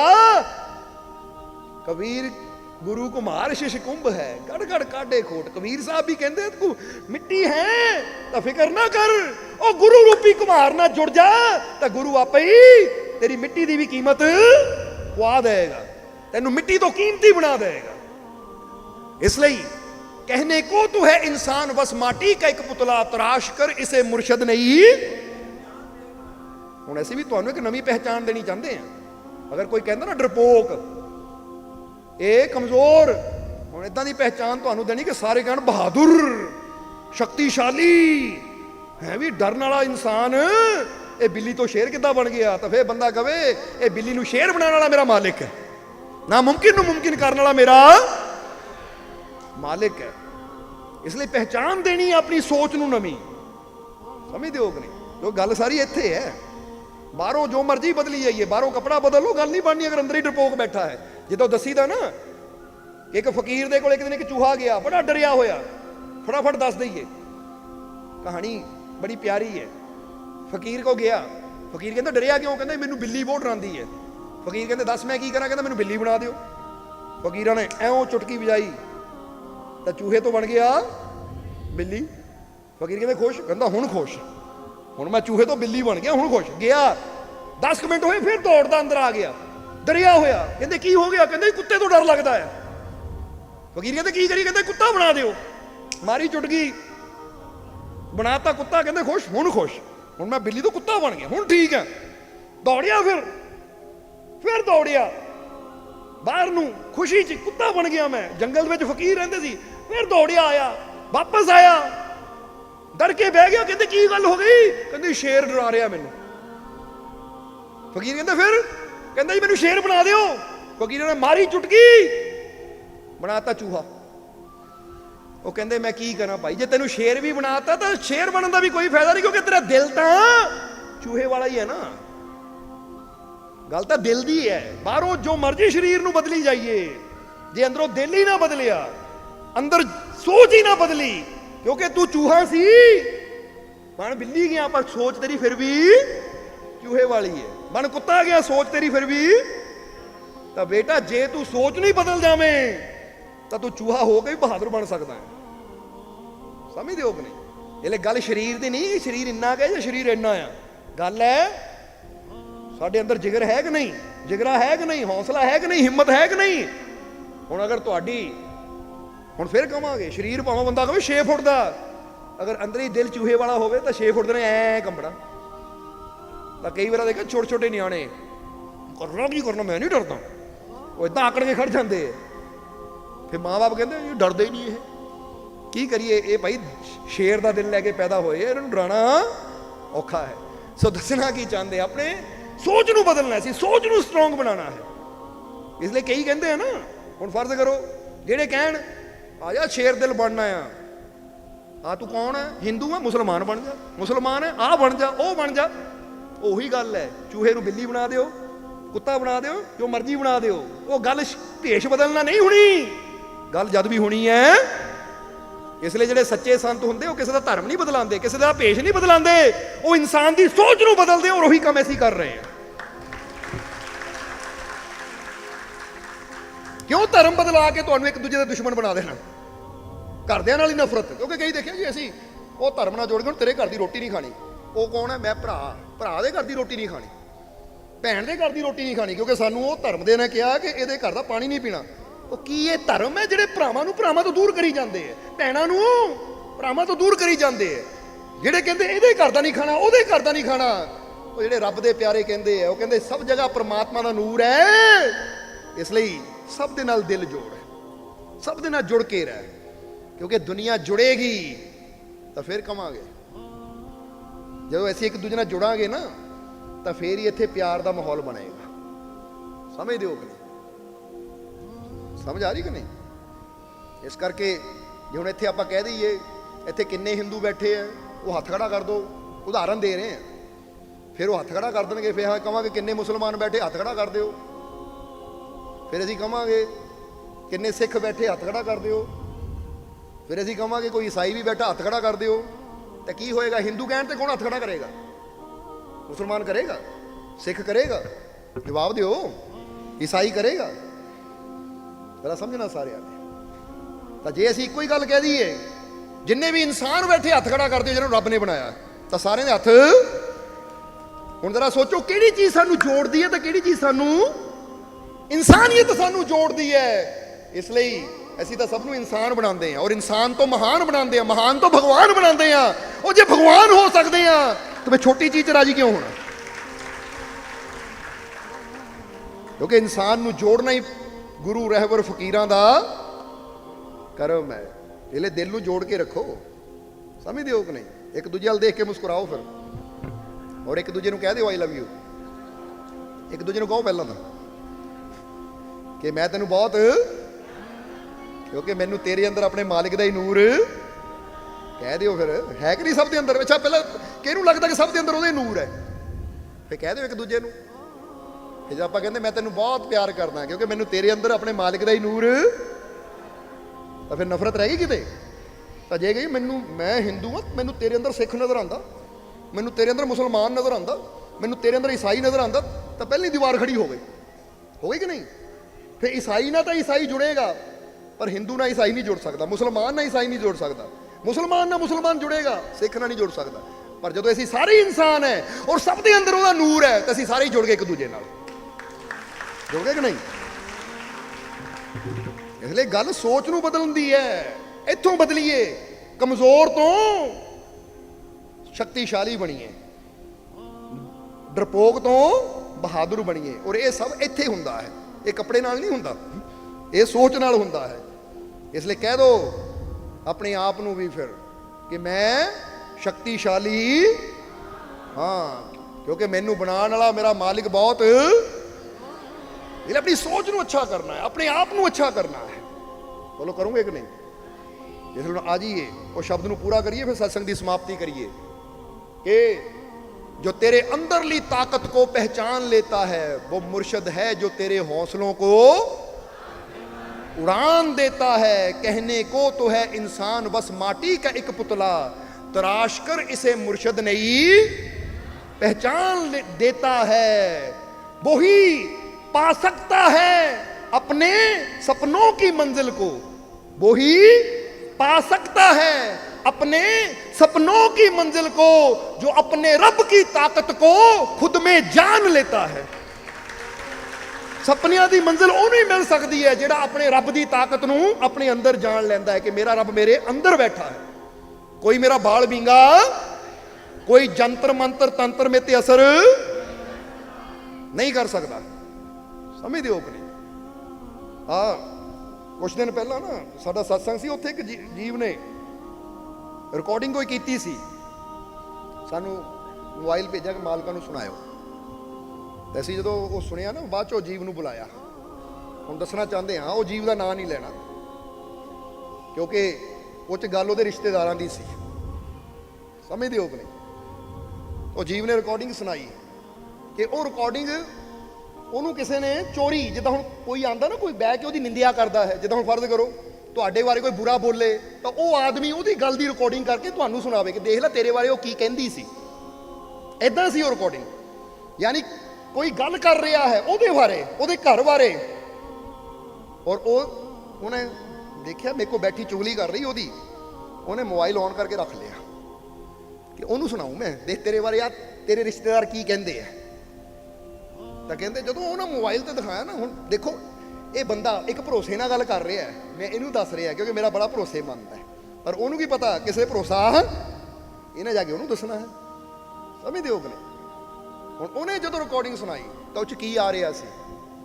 ਉਹ ਅਸੀਂ ਤਾਂ ਫਲਾਨੇ ਚੇਲੇ ਕੋ ਜਾ ਕੇ ਇੰਨੀ ਕੋਸ਼ਿਸ਼ ਕੀਤੀ, ਇਹਨਾਂ ਦਾ ਮੁੰਡਾ ਫਿਰ ਬਾਹਰ ਚਲਾ ਗਿਆ, ਇਹਨਾਂ ਦਾ ਕੰਮ ਫਿਰ ਨਹੀਂ ਹੋਇਆ, ਅਸੀਂ ਬੜੀ ਤਬਾਹ ਕਰਨਾ ਸੀ ਇਹਨਾਂ ਨੂੰ, ਪਰ ਪਤਾ ਨਹੀਂ ਸਾਡਾ ਕੋਈ ਜੰਤਰ ਮੰਤਰ ਅਸਰ ਕਰ ਹੀ ਨਹੀਂ ਰਿਹਾ।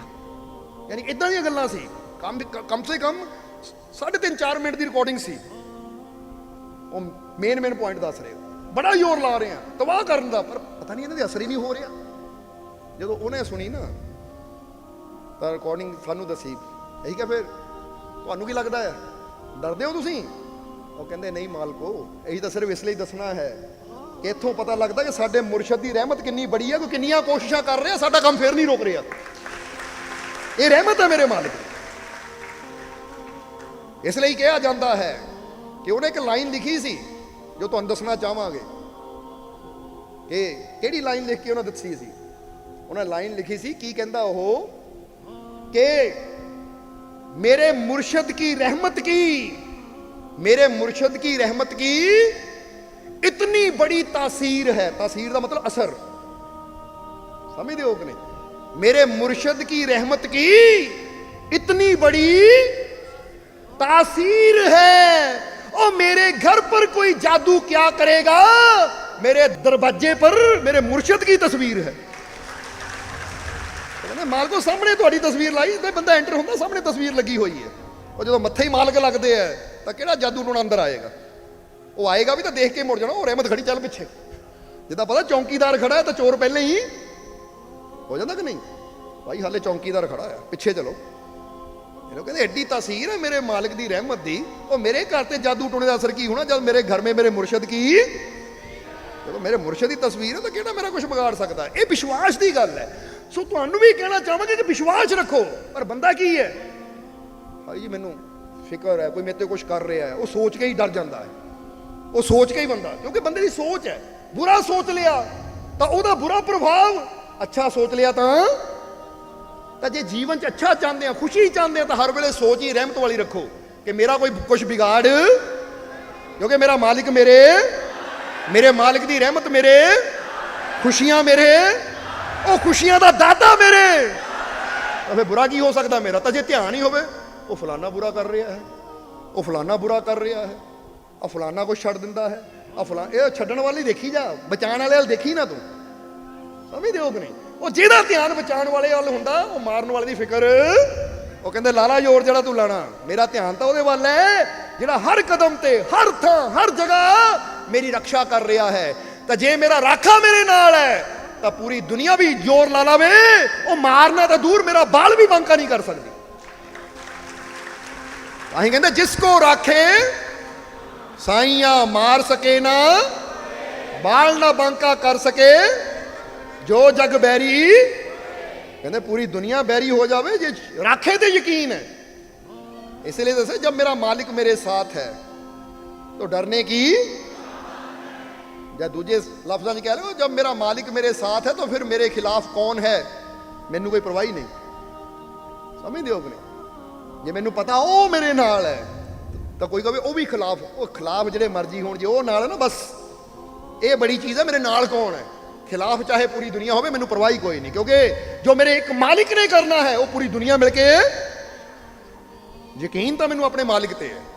ਇਹਲੇ ਤੁਹਾਡੇ ਜੀਵਨ 'ਚ ਕੋਈ ਦੁੱਖ ਹੈ, ਮੁਸ਼ਕਿਲ ਹੈ, ਪਰੇਸ਼ਾਨੀ ਹੈ, ਤਕਲੀਫ ਹੈ, ਅੱਜ ਤੋਂ ਤਕਲੀਫਾਂ ਬਾਰੇ ਸੋਚਣਾ ਬੰਦ ਕਰੋ। ਇਹ ਸੋਚੋ ਰਹਿਮਤ ਕਰਨ ਵਾਲਾ ਮੇਰਾ ਮਾਲਿਕ ਮੇਰੇ ਹਰ ਦੁੱਖ ਨੂੰ ਦੂਰ ਕਰਨ ਵਾਲਾ ਮੇਰਾ ਮਾਲਿਕ ਮੇਰੀ ਹਰ ਮੁਸ਼ਕਿਲ ਦਾ ਹੱਲ ਕਰਨ ਵਾਲਾ ਮੇਰਾ ਮਾਲਿਕ ਮੇਰੇ ਦੁੱਖਾਂ ਦਾ ਅੰਤ ਕਰਨ ਵਾਲਾ ਮੇਰਾ ਮਾਲਿਕ ਮੇਰੀ ਝੋਲੀ ਨੂੰ ਖੁਸ਼ੀਆਂ ਨਾਲ ਭਰਨ ਵਾਲਾ ਮੇਰਾ ਮਾਲਿਕ बस वो मालिक की रहमत पे यकीन करो, क्योंकि वो ही पा सकता है अपने सपनों की मंजिल को, जो अपने भीतर रब की रहमत जान लेता है। जिहड़ा जान लेंदा है कि मैं कमजोर नहीं हाँ, मैनू पैदा करने वाली शक्ति मेरे, वो ताकत मेरे अंदर काम कर रही है, तो फिर मैं कमजोर किदां हो सकदा? फिर उन्होंने सपनियां दी मंजिल मिलती है, फिर रास्ते जाने वाली मुश्किलों की परवाह, इसलिए मुश्किलों तो डरना बंद, चिंता करनी बस। जिदा हमेशा कहीदा इन्हों बंद करो, जो दरवाजा बंद है बंद बंद करने की लोड़ है, बंद कर दो, तो जो खोलन की लोड़ है उन्होंने खोलो। समझते हो कि नहीं? चिंता का दरवाजा, डर का दरवाजा और विश्वास का दरवाजा, प्यार का दरवाजा खोल दो, हौसले का दरवाजा, विश्वास का दरवाजा तुसी खोलो, प्रेम का दरवाजा तुसी खोल दो, फिर रहमत का दरवाजा ऐसी खोल देना। क्योंकि तुसी प्रेम कर सकते हो, विश्वास कर सकते हो, जो तुसी कर सकते हो तुसी करो। रहमत करना ਉਹਦਾ ਕੰਮ है, जो तुसी अपना फर्ज पूरा करो फिर उन्हें तो अपनी रहमत का दरवाजा, क्योंकि वैसे भी दसीदा ही है कि रहमत कब और किस पर हो जाए इसका कोई अंदाजा नहीं होता। जे तो रहमत का घर है, इस घर का बंद कभी, ਇਹਦਾ दरवाजा कभी बंद नहीं ਹੁੰਦਾ। ਅਸੀਂ कई बार दसीदा है, ना गिन कर दिया है ना तोल कर दिया है, और जिसको भी दिया है मेरे मालिक ने दिल वो तो खोल के दिंदा दिल, इसलिए ਉਹਦੀਆਂ ਭੰਡਾਰ ਤਾਂ ਭਰੇ ਹੋਏ ਆ। ਬਸ ਤੁਸੀਂ ਵਿਸ਼ਵਾਸ ਦਾ ਦਰਵਾਜ਼ਾ ਖੋਲੋ, ਪਿਆਰ ਦਾ ਦਰਵਾਜ਼ਾ ਖੋਲੋ, ਉਹਦੀ ਰਹਿਮਤ ਤਾਂ ਆਉਣ ਨੂੰ ਦਰਵਾਜ਼ਾ ਤੁਹਾਨੂੰ ਨਹੀਂ ਖੋਲਣਾ ਪੈਣਾ। ਇਸ ਲਈ ਕਹਿ ਦਿਓ ਮੈਨੂੰ ਆਪਣੇ ਮਾਲਿਕ ਤੇ ਪੂਰਾ, ਮੈਨੂੰ ਆਪਣੇ ਮਾਲਿਕ ਤੇ ਪੂਰਾ, ਮੈਨੂੰ ਆਪਣੇ ਮਾਲਿਕ ਤੇ ਪੂਰਾ ਹੈ ਕਿ ਨਹੀਂ। ਬਸ ਇੱਥੇ ਵਿਸ਼ਵਾਸ ਰੱਖਣਾ ਹੈ। ਔਰ ਹੁਣ ਸਤਸੰਗ ਨੂੰ ਸਮਾਪਤੀ ਵੱਲ ਲੈ ਕੇ ਜਾਈਏ, ਪਰ ਸਮਾਪਤੀ ਤੋਂ ਪਹਿਲਾਂ ਜਿੱਦਾਂ ਅੱਜ ਤੁਸੀਂ ਆਏ ਹੋ, ਹੁਣ ਪਤਾ ਨਾ ਐਤਵਾਰ ਨੂੰ ਕੀ ਹੈ, ਐਤਵਾਰ ਨੂੰ 11ਵੀਂ ਰੋਜ਼ ਹੈ, ਸਤੰਬਰ ਮਹੀਨੇ ਦੀ 11ਵੀਂ ਰੋਜ਼, ਔਰ ਖੁਸ਼ੀਆਂ ਦਾ ਦਿਨ ਹੈ। ਕਿਉਂ? ਕਿਉਂਕਿ ਐਤਵਾਰ ਸਵੇਰੇ ਪਹਿਲੀ ਪ੍ਰਭਾਤ ਫੇਰੀ, ਜੋ ਕਿ ਬੜੇ ਮਾਲਕਾਂ ਦਾ ਔਰ ਬੀਬੀ ਹਜ਼ੂਰ ਦਾ ਮਹਾਨ ਪਵਿੱਤਰ ਪ੍ਰਗਟ ਦਿਵਸ ਆ ਰਿਹਾ ਹੈ, 2 ਅਕਤੂਬਰ ਖੁਸ਼ੀਆਂ ਦਾ ਦਿਨ ਆ ਰਿਹਾ ਹੈ। ਉਸ ਸਿਲਸਿਲੇ ਵਿੱਚ 24 ਤਰੀਕ ਦਿਨ ਐਤਵਾਰ ਨੂੰ ਪਹਿਲੀ ਪ੍ਰਭਾਤ ਫੇਰੀ ਸਵੇਰੇ 5 ਵਜੇ ਕੱਢੀ ਜਾਏਗੀ, ਔਰ ਉਸ ਤੋਂ ਬਾਅਦ 11ਵੀਂ ਰੋਜ਼ ਦਾ ਦਿਨ ਵੀ ਹੈ। ਸਵੇਰੇ 5 ਵਜੇ ਪ੍ਰਭਾਤ ਫੇਰੀ ਦੀ ਸ਼ੁਰੂਆਤ ਹੋਏਗੀ, ਔਰ ਫਿਰ 10 ਵਜੇ ਨਿਸ਼ਾਨ ਸਾਹਿਬ ਦੀ ਚੜ੍ਹਾਈ ਹੋਏਗੀ, ਕਿਉਂਕਿ ਨਿਸ਼ਾਨ ਸਾਹਿਬ ਦੀ ਚੜ੍ਹਾਈ ਦੇ ਨਾਲ ਹੀ ਇਹ ਖੁਸ਼ੀਆਂ ਦੇ ਦਿਨਾਂ ਦੀ ਸ਼ੁਰੂਆਤ ਹੋਣ ਜਾ ਰਹੀ ਹੈ। ਇਸ ਲਈ ਬਹੁਤ ਬਹੁਤ ਵਧਾਈ ਤੁਹਾਨੂੰ ਪਹਿਲਾਂ ਤਾਂ, ਠੀਕ ਹੈ। ਇਸ ਲਈ ਜਿੱਦਾਂ ਅੱਜ ਤੁਸੀਂ ਪਹੁੰਚੇ ਹੋ, ਇਸੇ ਤਰ੍ਹਾਂ ਯਾਦ ਰੱਖਣਾ 24 ਤਰੀਕ ਦਿਨ ਐਤਵਾਰ ਸਵੇਰੇ ਜਿਹੜੇ ਪ੍ਰਭਾਤ ਫੇਰੀ 'ਚ ਸ਼ਾਮਿਲ ਹੋ ਸਕਦੇ, ਅੱਛੀ ਗੱਲ ਹੈ। 23 ਤਰੀਕ ਨੂੰ ਹਾਂ ਜਿਨ੍ਹਾਂ ਨੇ ਨਾਮ ਦੀ ਦਾਤ ਲੈਣੀ ਹੈ ਉਹ 23 ਨੂੰ ਪਹੁੰਚੋ 4 ਵਜੇ ਤੱਕ, ਯਾਨੀ ਸ਼ਨੀਵਾਰ ਸ਼ਾਮ ਨੂੰ 4 ਵਜੇ ਤੱਕ ਪਹੁੰਚ ਜਾਓ।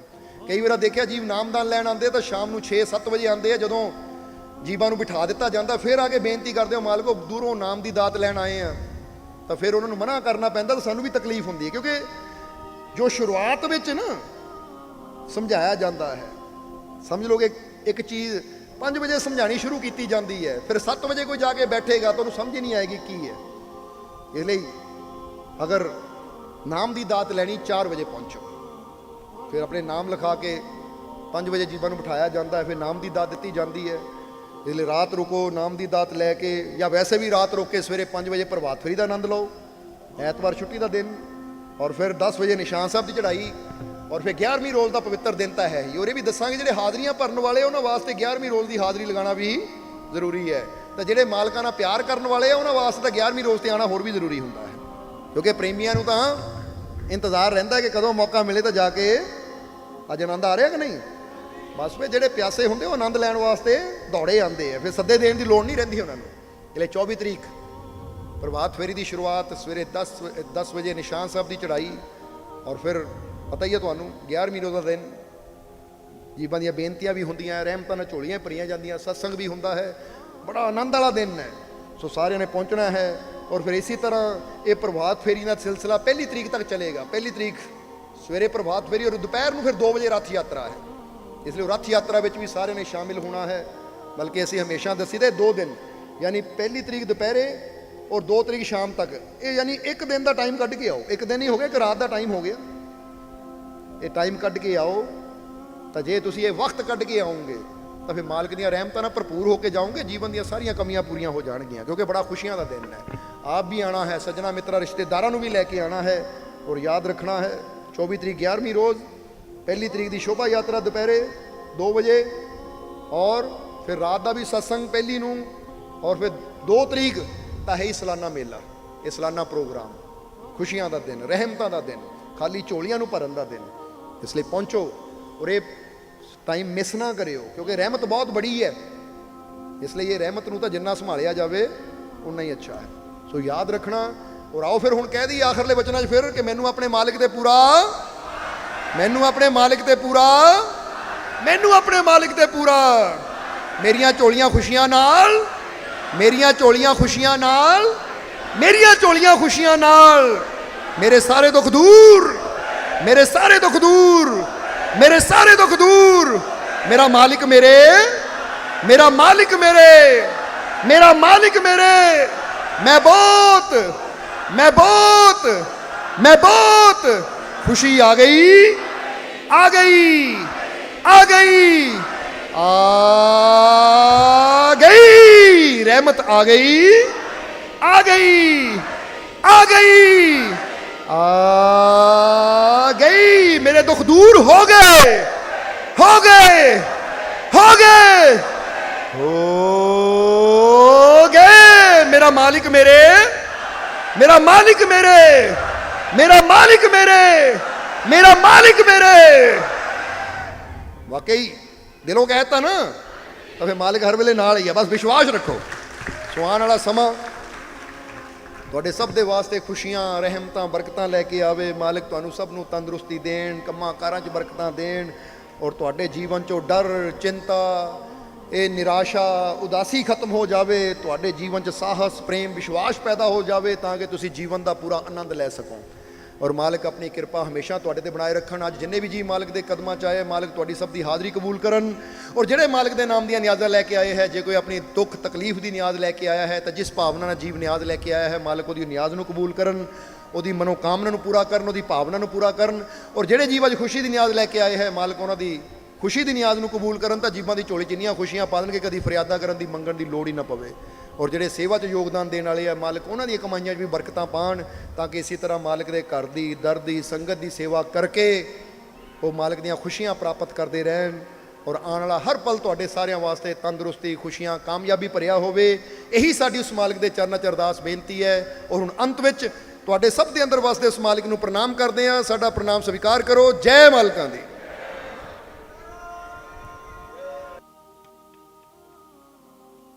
वीडियो अच्छी लगी हो तो कृपया इसे शेयर जरूर करें।